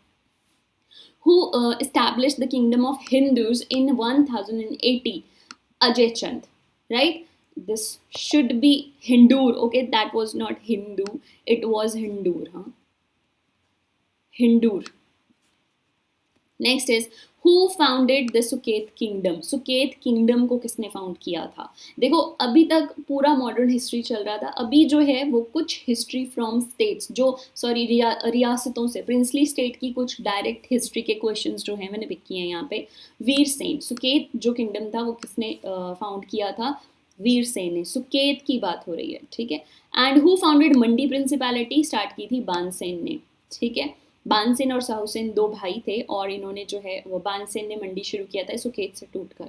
Who was the founder of Bilaspur principality? Founder कौन था? वीर चंद चंदेल, बिलासपुर प्रिंसली स्टेट का। इन 1170 who founded Jaswant principality? Jaswant was उन्ना वाला एरिया और ये फाउंड किया था पूरब चंद ने। Which powerful king first establish the Chamba kingdom? Chamba kingdom शुरू किया था मारूवर्मन ने, हालांकि उससे पहले मेरू भी था, ठीक है, मेरू। बट इट डिपेंड्स आपको पेपर के ऑप्शंस में क्या आता है। मेरू वॉज इवन बिफोर मारू, तो ये मारू और मेरू दो डिफरेंट राजा हैं। मेरू पहले था, मारूवर्मन बाद में, ठीक है, it is Varman. Who was the founder of Guler principality? Guler जो रियासत है ये कांगड़ा से निकली हुई रियासत है। कांगड़ा से छोटी छोटी इंपॉर्टेंट 8 रियासतें निकली हुई हैं, उनमें से गुलेर एक है। तो ये हरिचंद ने फाउंड की थी और इसकी बहुत ही अच्छी एक स्टोरी है, मतलब बहुत ट्रैजिक सी भी है। तो जब हम कांगड़ा के बारे में पढ़ेंगे will see the detail. According to Mahabharata, who established the Katoch dynasty?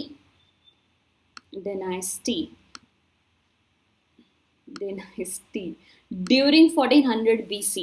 So who established Katoch dynasty? 1400 BC में ये स्टार्ट की थी सुशर्मा चंद ने। सुशर्मा चंद who also took part in Mahabharat की लड़ाई में कौरवों की साइड से, okay? Which Rajput ruler gave evidence of the origin of कहलूरिया dynasty? कहलूरिया dynasty जो है वो किसने स्टार्ट की थी? हरिहर चंद ने। Who founded the city of Mandi? Town की बात हो रही है, ये स्टार्ट किया था ये फाउंड किया था अजबर सेन ने। नॉट रियासत अलग बात होती है, टाउन अलग बात होती है। कई बार हो सकता है रियासत और टाउन एक ही पर्सन ने फाउंड किया हो, लेकिन अलग अलग भी हो सकता है। सो मंडी टाउन जो है is found by Ajbar Sen and जो मंडी रियासत इट वाज फाउंड बाय बान सेन। अभी हमने पढ़ा था, just ignore the sounds coming from outside. Sundernagar was established by Suket as a whole की बात नहीं हो रही है रियासत की, बात हो रही है सुंदरनगर की। It was established by Garud Sen.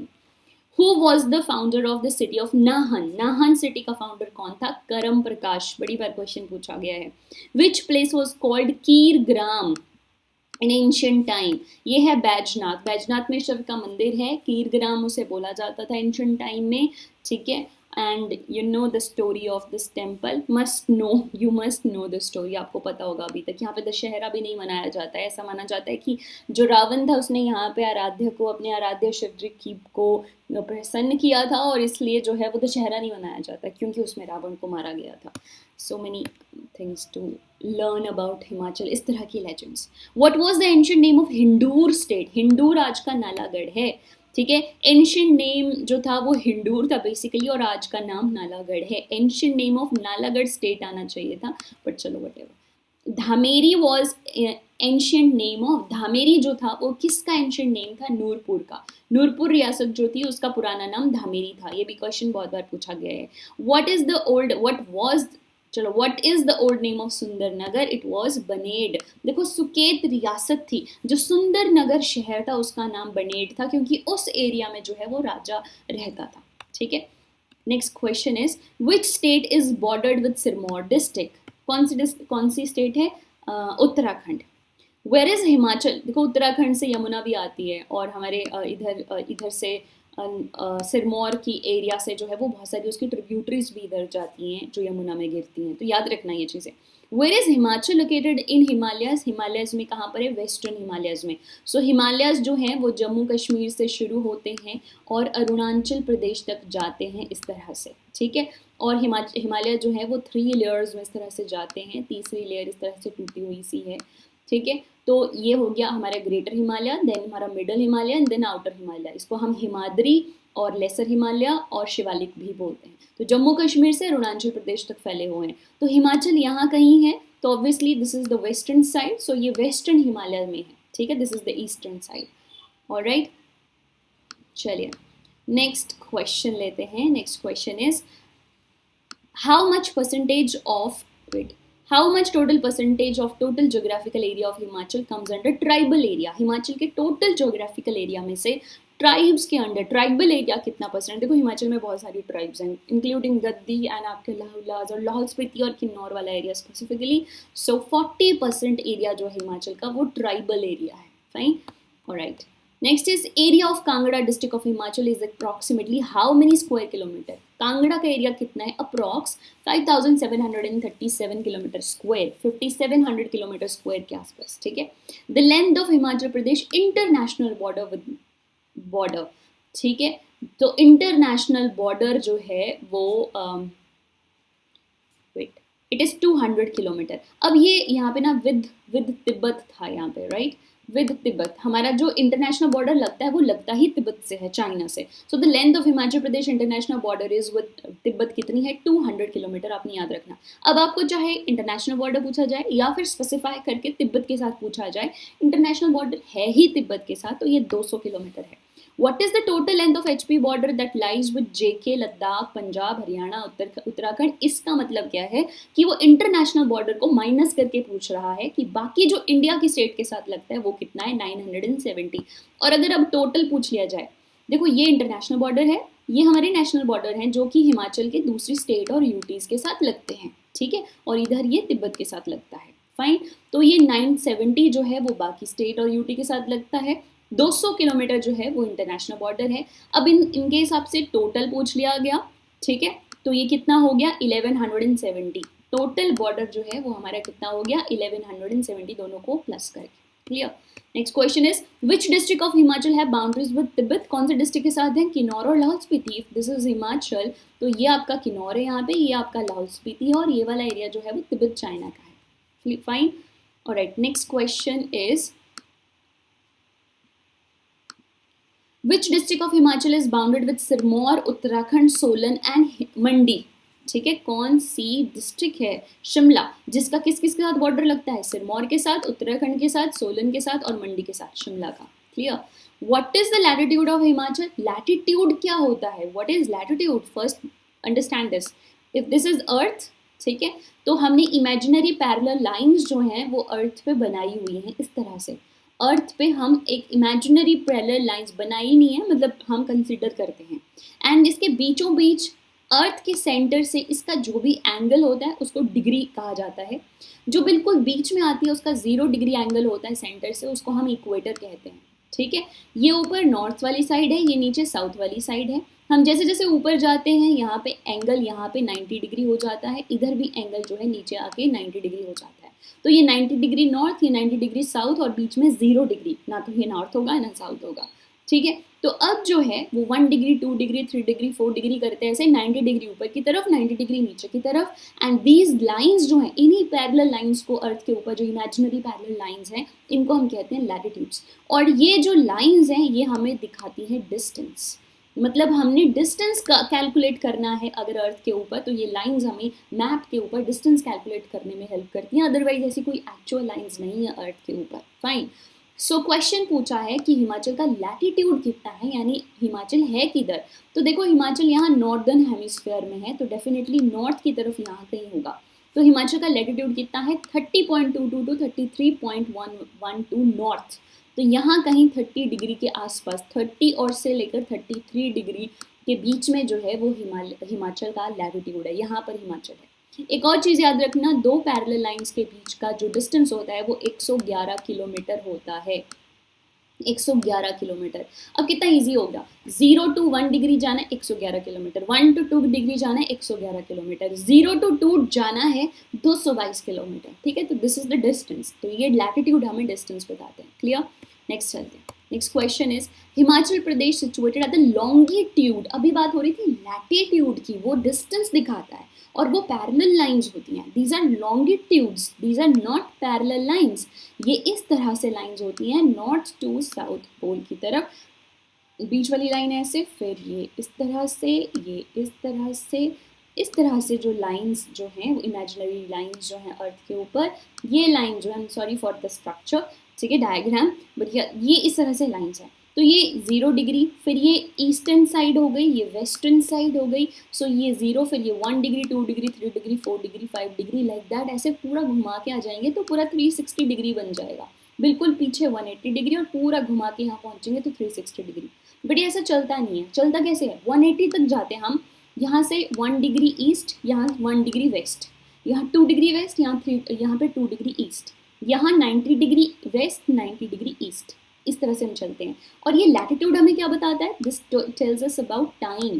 Time calculate करने के लिए अगर हम यूज करते हैं इसको, लॉन्गिट्यूड को। Clear. Latitude for distance and time calculate करने के लिए लॉन्गिट्यूड। फाइन। ओके, मोटा मोटा, अदरवाइज इनके बहुत सारे यूजेस हैं। ऑलराइट। सो अब क्वेश्चन ये है कि हिमाचल का लैटिट्यूड किधर है। अब हिमाचल जो है वो ईस्टर्न, यहाँ इंडिया, यहाँ ईस्टर्न हेमिस्फीयर में हमारे, तो इंडिया में भी यहाँ कहीं पर ऊपर नॉर्थ में जो है वो हिमाचल होगा। तो ईस्टर्न साइड में है तो ऑब्वियसली हमारा जो लैटिट्यूड होगा वो ईस्ट होगा। तो 75.47 से 79.04 ईस्ट, दैट मीन्स 75 डिग्री से लेकर यहाँ पर 79 डिग्री के बीच में जो है वो हिमाचल है। क्लियर। ऑन अर्थ, तो अर्थ पे हमारी पोजीशन पता चल रही है टाइम वाइज, राइट। ऑलराइट जी। अच्छा, टाइम कैसे कैलकुलेट करता है ये, तो ज्योग्राफी हो गई पूरी। तो टाइम कैसे कैलकुलेट करता है लैटिट्यूड। अब जैसे मैंने लॉन्गिट्यूड की बात करी थी, वैसे मैं आपको बता देती हूँ, दो लॉन्गिट्यूड के बीच का जो डिफरेंस होता है टाइम वाइज वो होता है 4 मिनट का। मतलब अगर आपने 0 डिग्री से 1 डिग्री ईस्ट जाना है तो 4 मिनट डिफरेंस होगा, आपको जाने में नहीं या मुझे जाने में नहीं, अर्थ और सन का डिफरेंस है। मतलब सन जो है, टाइम कहाँ से कैलकुलेट होता है, सन से होता है ना, AM PM नून आफ्टरनून, ये सब सन की वजह से होते हैं। ठीक है, तो सन को जो है वो 4 मिनट लगते हैं 1 डिग्री क्रॉस करने में अर्थ के ऊपर। इस तरह से हम इसको बोलते हैं, हालांकि चल तो अर्थ रही होती है और सन तो काइंड ऑफ स्टेशनरी है in reference to earth. Alright, चलिए, तो ये तो हो गया लैटिट्यूड और लॉन्गिट्यूड। अगला क्वेश्चन हम लेते हैं। ज्योग्राफी का लेक्चर जब मैं बनाऊंगी, I am promising you, this channel is very new and you know I will bring all the GK, जितने भी जीके के सब्जेक्ट्स रहे हैं सबके होंगे कंपटीशन के लिए, उन सबके ऊपर marathons detail videos I will definitely upload. What is the percentage of total area of Himachal in Lahaul Spiti district? तो लाहौल स्पीति डिस्ट्रिक्ट में क्या परसेंटेज एरिया है टोटल, हिमाचल का कितना परसेंट एरिया सिर्फ लाहौल स्पीति में है। हमें पता है लाहौल स्पीति हमारी सबसे बड़ी डिस्ट्रिक्ट है और यह अप्रॉक्स 25% एरिया कवर करती है पूरे हिमाचल का। एग्जैक्ट बात करें तो 24.85, अगर मोटा मोटा बात करें तो 25% है ना। जाखधार जो है वो कहाँ पर है, देखो ये ज्योग्राफी काइंड ऑफ हमने शुरू कर दी है हिमाचल की, तो हिस्ट्री जो है वो हमने काफ़ी ओवरऑल हिस्ट्री की बात की हिमाचल की, रियासत वाइज हम पर्टिकुलर नहीं गए हैं, अदरवाइज एक एक रियासत की हिस्ट्री अलग है। हमने एंशियंट, मिडाइवल और मॉडर्न हिस्ट्री के रेफरेंस में हिमाचल हिस्ट्री को देखा, और अब जो है हम कुछ क्वेश्चंस कर रहे हैं ज्योग्राफी के, ठीक है। As I promise this will be a marathon with you. तो इसमें मैंने मैक्सिमम कवर करने की कोशिश की है। I am repeating it again. Art and culture की मैराथन में ऑलरेडी अपलोड कर चुकी हूँ, उसका लिंक आपको डिस्क्रिप्शन में मिल जाएगा। ऑलराइट, जाखधार जो है वो कौन से डिस्ट्रिक्ट में है? ये है हमीरपुर में। ऐसे डायरेक्ट क्वेश्चन हिमाचल में पूछे जाते हैं। What is the maximum height of Shivalik hill? Shivalik hill कौन से हैं? Outer Himalayas are known as Shivalik hills, ठीक है। 1500 मीटर इनकी मैक्सिमम हाइट है। Which mountain range separates Himachal from Tibet?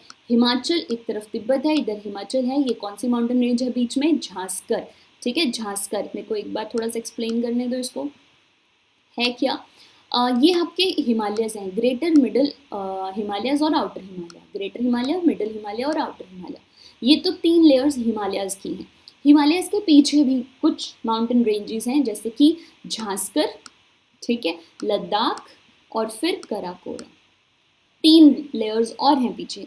इन तीनों को हम कहते हैं ट्रांस हिमालयस। झांसकर, लद्दाख और कराकोरम, क्या कहते हैं हम इन्हें? ट्रांस हिमालयस। तो ये ऊपर वाले 3 हो गए ट्रांस हिमालयस, ये नीचे वाले हो गए रियल हिमालयस, ठीक है। तो ट्रांस हिमालय, ट्रांस का मतलब होता है बिफोर। तो these mountain ranges were even there even before Himalayas. Himalayas के बनने से पहले से ही ये 3 माउंटेन रेंजेस यहाँ पर थी। तो हिमाचल और तिब्बत की तरफ जो लेयर आती है वो है झांसकर। ऊपर ले लद्दाख में आपकी लद्दाख रेंज है। और जब हम जेके में पीओके की तरफ जाते हैं तो वहाँ पर है हमारी कराकोरम, ज़्यादातर पाकिस्तान में है। क्लियर? तो क्वेश्चन क्या था कि हिमाचल को तिब्बत से कौन सी रेंज सेपरेट करती है? झांसकर। कई बार इसको आपको नॉर्थ टू साउथ लगाने में आ सकता है, तो आपको याद होना चाहिए सबसे ऊपर कराकोरम, फिर लद्दाख, फिर झांसकर, फिर ग्रेटर हिमालय, फिर मिडिल हिमालय और फिर आउटर हिमालय। व्हाट इज चूड़ चांदनी? चूड़ चांदनी एक पीक है, माउंटेन पीक है, जो कि शिमला के साउथ में है। बेसिकली देखा जाए तो ये शिमला और सिरमौर के बॉर्डर पर है, और इसको हमेशा सिरमौर में कंसिडर किया जाता है, लेकिन क्वेश्चन इस तरह से था तो और आंसर में ऑप्शंस भी यही थी, तो उसके हिसाब से मैंने पिक किया है। What is the highest peak in Himachal? Himachal की कौन, विच is the highest peak of Himachal? Himachal की हाईएस्ट पीक है शीला, जिसकी हाइट है 7026 मीटर्स, और ये भी हमारे झांसकर में ही आती है। और अगर हम डिस्ट्रिक्ट की बात करें तो ये आती है किन्नौर में, ठीक है, किन्नौर में झांसकर रेंज में आती है। In which district is the Solasingi Dhar situated? Solasingi Dhar है आपकी हमीरपुर डिस्ट्रिक्ट में। Clear? What is the extent of Hathidhar?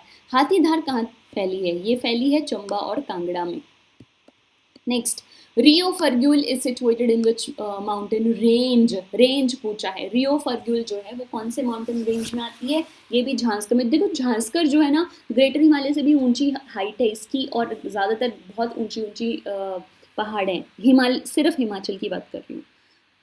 Kangra valley is situated in the foothills of which mountain range? कौन सी माउंटेन रेंज है जिसके फुटहिल पर कांगड़ा वैली है? Dhauladhar, snow peaked mountains, Dhauladhar, ठीक है, बर्फ के mountains, milky mountains. Which mountain range separates Himachal from plain? अब प्लेन की बात आ रही है तो देखो ग्रेटर, मिडल और आउटर हिमालय। आउटर हिमालय के बाद इधर को आता है पंजाब, तो ये आउटर यानी शिवालिक है। तो शिवालिक की आउटर हिमालय जो है वो हिमाचल को प्लेन्स यानी पंजाब से सेपरेट करते हैं। Dhauladhar mountain range separates from old Himalaya near which pilgrimage? देखो क्या है, ये हमारा ग्रेटर हिमालय है, ठीक है, और मिडिल हिमालय का जो हिस्सा है वो है नीचे धौलाधार रेंज। तो धौलाधार रेंज ऐसे सेपरेट आउट होती है, या आप कह लो कि यहाँ पे जाके इनका मीटिंग पॉइंट है, फिर यहाँ से ये सेपरेट होके इस तरह से चली जाती है हिमाचल में। तो ये कौन सी जगह है जहाँ से ये सेपरेट होती है ओल्ड हिमालय से या ग्रेटर हिमालय से? ये धौलाधार है आपकी। तो ये जो जगह है, this pilgrimage is Badrinath.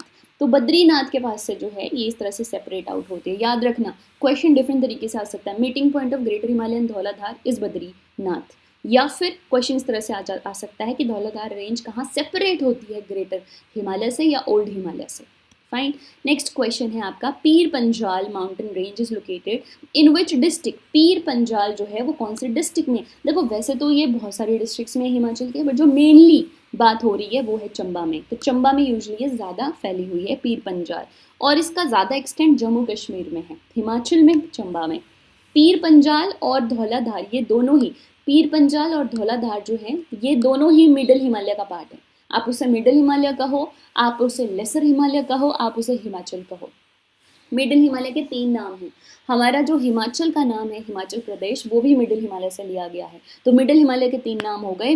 Middle Himalaya खुद भी उसका एक नाम है, और लेसर हिमालय और आपका हिमाचल। Fine, okay. तो ये दोनों ही रेंजेस, पीर पंजाल और धौलाधार, उसमें आती हैं। पीर पंजाल जो है वो मिडिल हिमालय की सबसे ऊंची रेंज है। Which peak is located between Shimla and Sirmaur? अभी मैंने आपको बताया था शिमला सिरमौर के बीच में कौन सी रेंज आती है? चूड़धार। और अगर हम इस बात करें तो ये यूजुअली सिरमौर की तरफ को ही है। Next question is which Muslim ruler is associated to Sikandar Dhar? Sikandar Dhar से कौन सा मुस्लिम रूलर एसोसिएटेड है? ये है सिकंदर लोधी। ये लोधी डायनेस्टी का रूलर है। लोधी डायनेस्टी का जो फाउंडर था वो बहलोल लोधी था, और ये उसका सन था सिकंदर लोधी। और लोधी डायनेस्टी का जो लास्ट राजा था was Ibrahim Lodhi. Okay, next question is Shrikhand peak is located in which district? Shrikhand peak जो है वो कौन से डिस्ट्रिक्ट में है? It is in Kullu. Fine, the famous Shrikhand. In which district of Himachal is Indrasan mountain peak situated? ये भी कुल्लू में है। इंद्रासन माउंटेन पीक जो है ये भी कुल्लू में है। नेक्स्ट क्वेश्चन है हमारा which used in Himachal has maximum chos? which area in Himachal has maximum cho? Cho पता क्या होते हैं? चो आर छोटे छोटे टोबे पानी के, ठीक है, उनको चोज बोलते हैं। एंड ये है शिवालिक का एरिया, इसको कंडी एरिया भी बोलते हैं। This is also called Kandi area in Punjab, और इसमें बहुत सारे चोज हैं। सेम क्वेश्चन पंजाब जीके में भी पूछा जाता है और हिमाचल में भी। Next question is the Hatu peak is situated near which tourist spot? ये नहीं पूछा कहाँ पर है, वैसे ये शिमला में है। क्वेश्चन पूछा है कौन से टूरिस्ट स्पॉट के पास है Hatu peak? It is near Narkanda, ठीक है, okay. Next is Narsing Tibba. टिब्बा मतलब पीक, ठीक है, is situated in which district of Himachal? Narsing Tibba है आपका चंबा में। अगला क्वेश्चन है Dhar Barkot is situated in which district of Himachal? Dhar Barkot जो है वो हिमाचल के मंडी डिस्ट्रिक्ट में है, ठीक है। तो डायरेक्ट ऐसे धार का नाम और उसके ऊपर क्वेश्चन या कौन से राजा से एसोसिएटेड है वो क्वेश्चन आ सकता है। Cholang is in which district of Himachal? It is in Kangra. Cholang Kangra में है। डिब्बी बोकरी पिरामिड, ये भी धार है, is situated in which district? Dibbi Bokri है आपकी कुल्लू में। अगला क्वेश्चन है where is Tibba of Gauri Devi? बहुत बार ये क्वेश्चन पूछा जाता है। गौरी देवी का टिब्बा है आपका चंबा में, famous. Which is the highest peak in Dhauladhar mountain range in Mandi district? Mandi district में धौलाधार माउंटेन की हाईएस्ट पीक कौन सी है, जो कि मंडी की अपने आप में ही हाईएस्ट है? इज नागरू, ठीक है, जहां आपका प्राशर वाला एरिया है उस एरिया की तरफ आता है नागरू, ठीक है। In ancient time Shivalik hills were called Mainak Parvat, ठीक है, मैनक पर्वत। मैनक का जो मतलब होता है वो होता है शिवाज हेयर स्टाइल या हेयर जो होते हैं शिवा के, वो, ठीक है। शिवालिक का मतलब होता है उसे ये। Most famous peak in Lahaul? Lahaul की सबसे फेमस पीक है गिफांग पीक, ठीक है। गिफांग जो है ना लाहौल के लोकल देवता का नाम है, और जिस पहाड़ पर ये देवता है उस पहाड़ का नाम है गिफांग पीक। फाइन, इसके ऊपर एक बहुत बहुत इंपॉर्टेंट क्वेश्चन पूछा जाता है, ठीक है, और वो क्वेश्चन अभी आगे आ जाएगा तो मैं यहाँ नहीं बता रही हूँ। In relation to geomorphology of Himachal, the Shivalik chain is under the sub-Himalayan range. The meaning of Shivalik अभी बताया था मैंने। शिवालिक का मीनिंग क्या होता है? Shiva's hair style. Fine, Shiva की जटाएं, जैसे अलग अलग सी जटा जो है फैली होती हैं, ऐसे बहुत सारी छोटी छोटी जो है वो माउंटेन पीक्स हैं शिवालिक में। In which height trees and, कौन सी हाइट से trees and shrubs are not seen in Himachal in Himalayas and the nature of mountains becomes rugged, covered and frosted? ऐसी हाइट कौन सी जिसके ऊपर ना पेड़ बहुत ज़्यादा दिखाई देते हैं, ना झाड़ियाँ दिखाई देती हैं, माउंटेन जो है वो रगड, बिल्कुल थोड़े साफ से, और बड़े बड़े साफ का मतलब है कि ग्रीनरी इतनी नहीं दिखाई देती है, माउंटेन जो है वो वैसे ही दिखाई देते हैं, रगड से पहाड़ दिखाई देते हैं, क्या खाली बंजर पहाड़ से दिखाई देते हैं, कवर्ड, ज़्यादातर टाइम वो स्नो से कवर्ड रहते हैं। वो है 4500 मीटर से ऊपर। 45 मीटर 100 से ऊपर जैसे जैसे हम पहुंचते हैं वैसे वैसे हमें खाली पहाड़ मिलते हैं, ज़्यादातर बहुत थोड़े एरिया में ग्रीनरी मिलती है। Kinnar Kailash is a mountain peak situated in which district of Himachal? नाम से ही पता चल रहा है, किन्नर कैलाश, ठीक है, इट इज इन किन्नौर। हिमाचल में 2 कैलाश हैं, एक मणि महेश कैलाश और एक किन्नर कैलाश। जो मेन कैलाश है जिसे मानसरोवर कैलाश बोलते हैं वो तिब्बत में है। अगला क्वेश्चन है the most well known peak of Himachal is somewhat similar to Matterhorn in Switzerland. तो अब भी क्वेश्चन आया था लाहौल के गिफांग पीक का, तो यही क्वेश्चन है कि ऐसी कौन सी पीक है हिमाचल की जो स्विट्जरलैंड के मैटरहॉर्न पीक की तरह दिखाई देती है, इसकी जो शेप है वो मैटरहॉर्न की तरह है, ये है गिफांग जो कि लाहौल में है, ठीक है। Which of the Himalayan which of the Himalayan areas occupy the highest geographical area of Himachal? तो ये है ट्रांस हिमालयन रेंज, मैंने आपको बताया था ट्रांस हिमालयन ऊपर झांसकर वाला रीजन है हिमाचल का, अदरवाइज ट्रांस हिमालय में झांसकर, लद्दाख और कराकोरम आता है, नीचे आपके ग्रेटर हिमालय, मिडल हिमालय और आउटर हिमालय आते हैं। तो ये जो हिस्सा है greater middle outer middle greater और ट्रांस में झांसकर वाला एरिया, ये हिमाचल में आता है, और झांसकर ट्रांस हिमालय का रीजन जो है वो ज़्यादा है हिमाचल में compare to greater Himalaya, compare to middle Himalaya as individual, ठीक है। Next question is which pass is on Kangra Bharmour border? Kangra Bharmour border पे कौन सा फेमस पास है? ये है Indrahar pass. Which pass is called the passage that connects intersection of Zanskar, Ladakh, Spiti and Lahaul? बहुत ही फेमस है, ठीक है, टूरिज्म के पॉइंट ऑफ व्यू से भी ये है बारालाचला, ठीक है, Baralacha La pass. Where is Jalori pass? Again a famous pass, it is in Kullu, Seraj की तरफ को पड़ता है ये, ठीक है, जलोरी पास, बहुत ब्यूटीफुल एरिया है।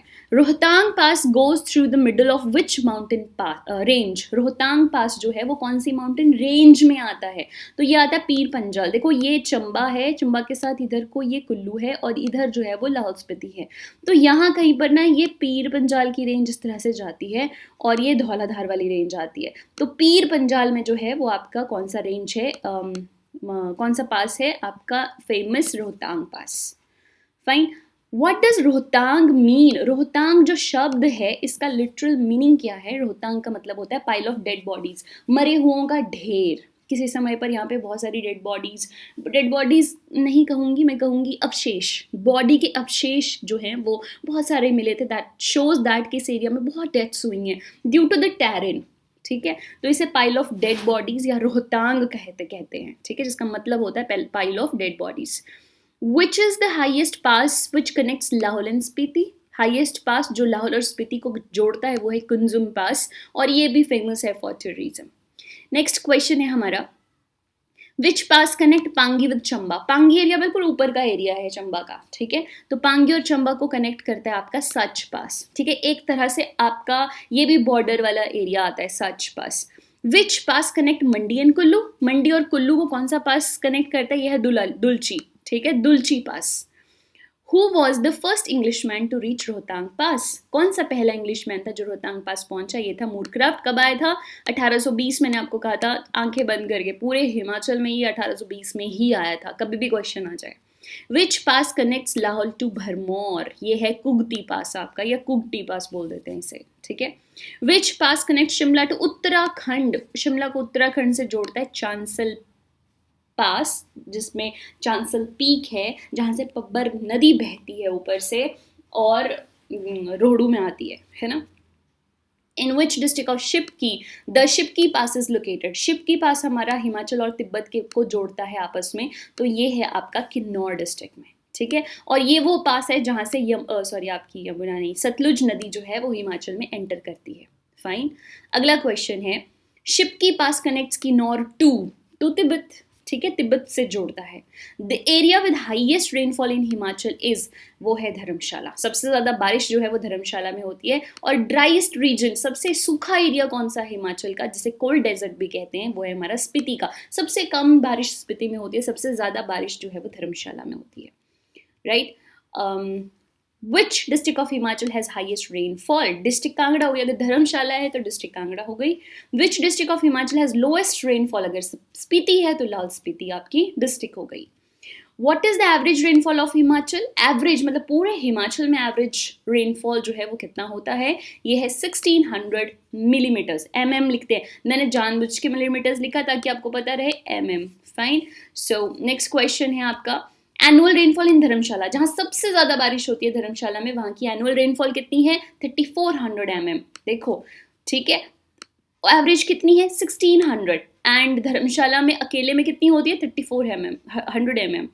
What is the average rainfall in Spiti, जो सबसे कम है, वहां पे 50 mm होती है। तो देखो मैंने हर एस्पेक्ट कवर किया है इसमें। सबसे ज़्यादा बारिश धर्मशाला में होती है 3400 mm एंड सबसे कम स्पीति में होती है 50 mm। ठीक है। What is the state bird of Himachal, सबको पता होगा, वेस्टर्न ट्रेगोपैन भी बोलते हैं इसे, मोनाल भी बोलते हैं इसे, जुजुराना में बोलते हैं, आपको तीनों में से कोई भी ऑप्शन में हो सकता है, वेस्टर्न ट्रेगोपैन, मोनाल या जुजुराना। Fine.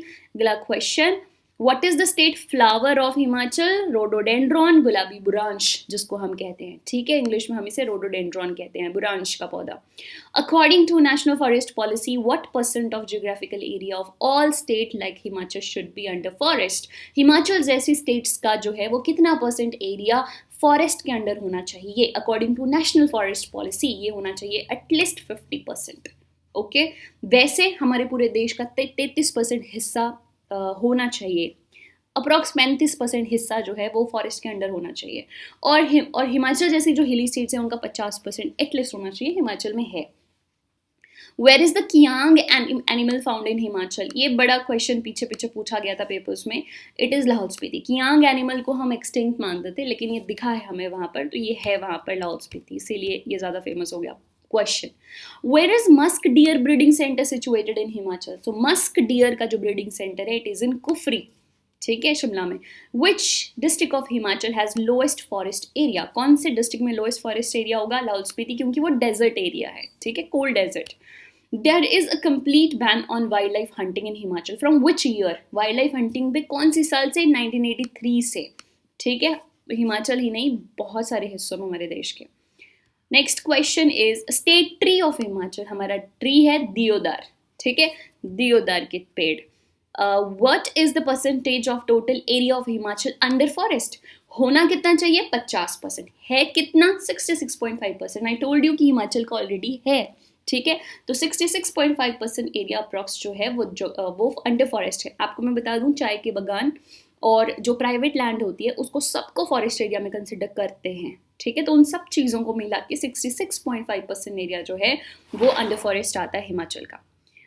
Where is Himalayan botanical garden located, it is located in Kufri botanical garden.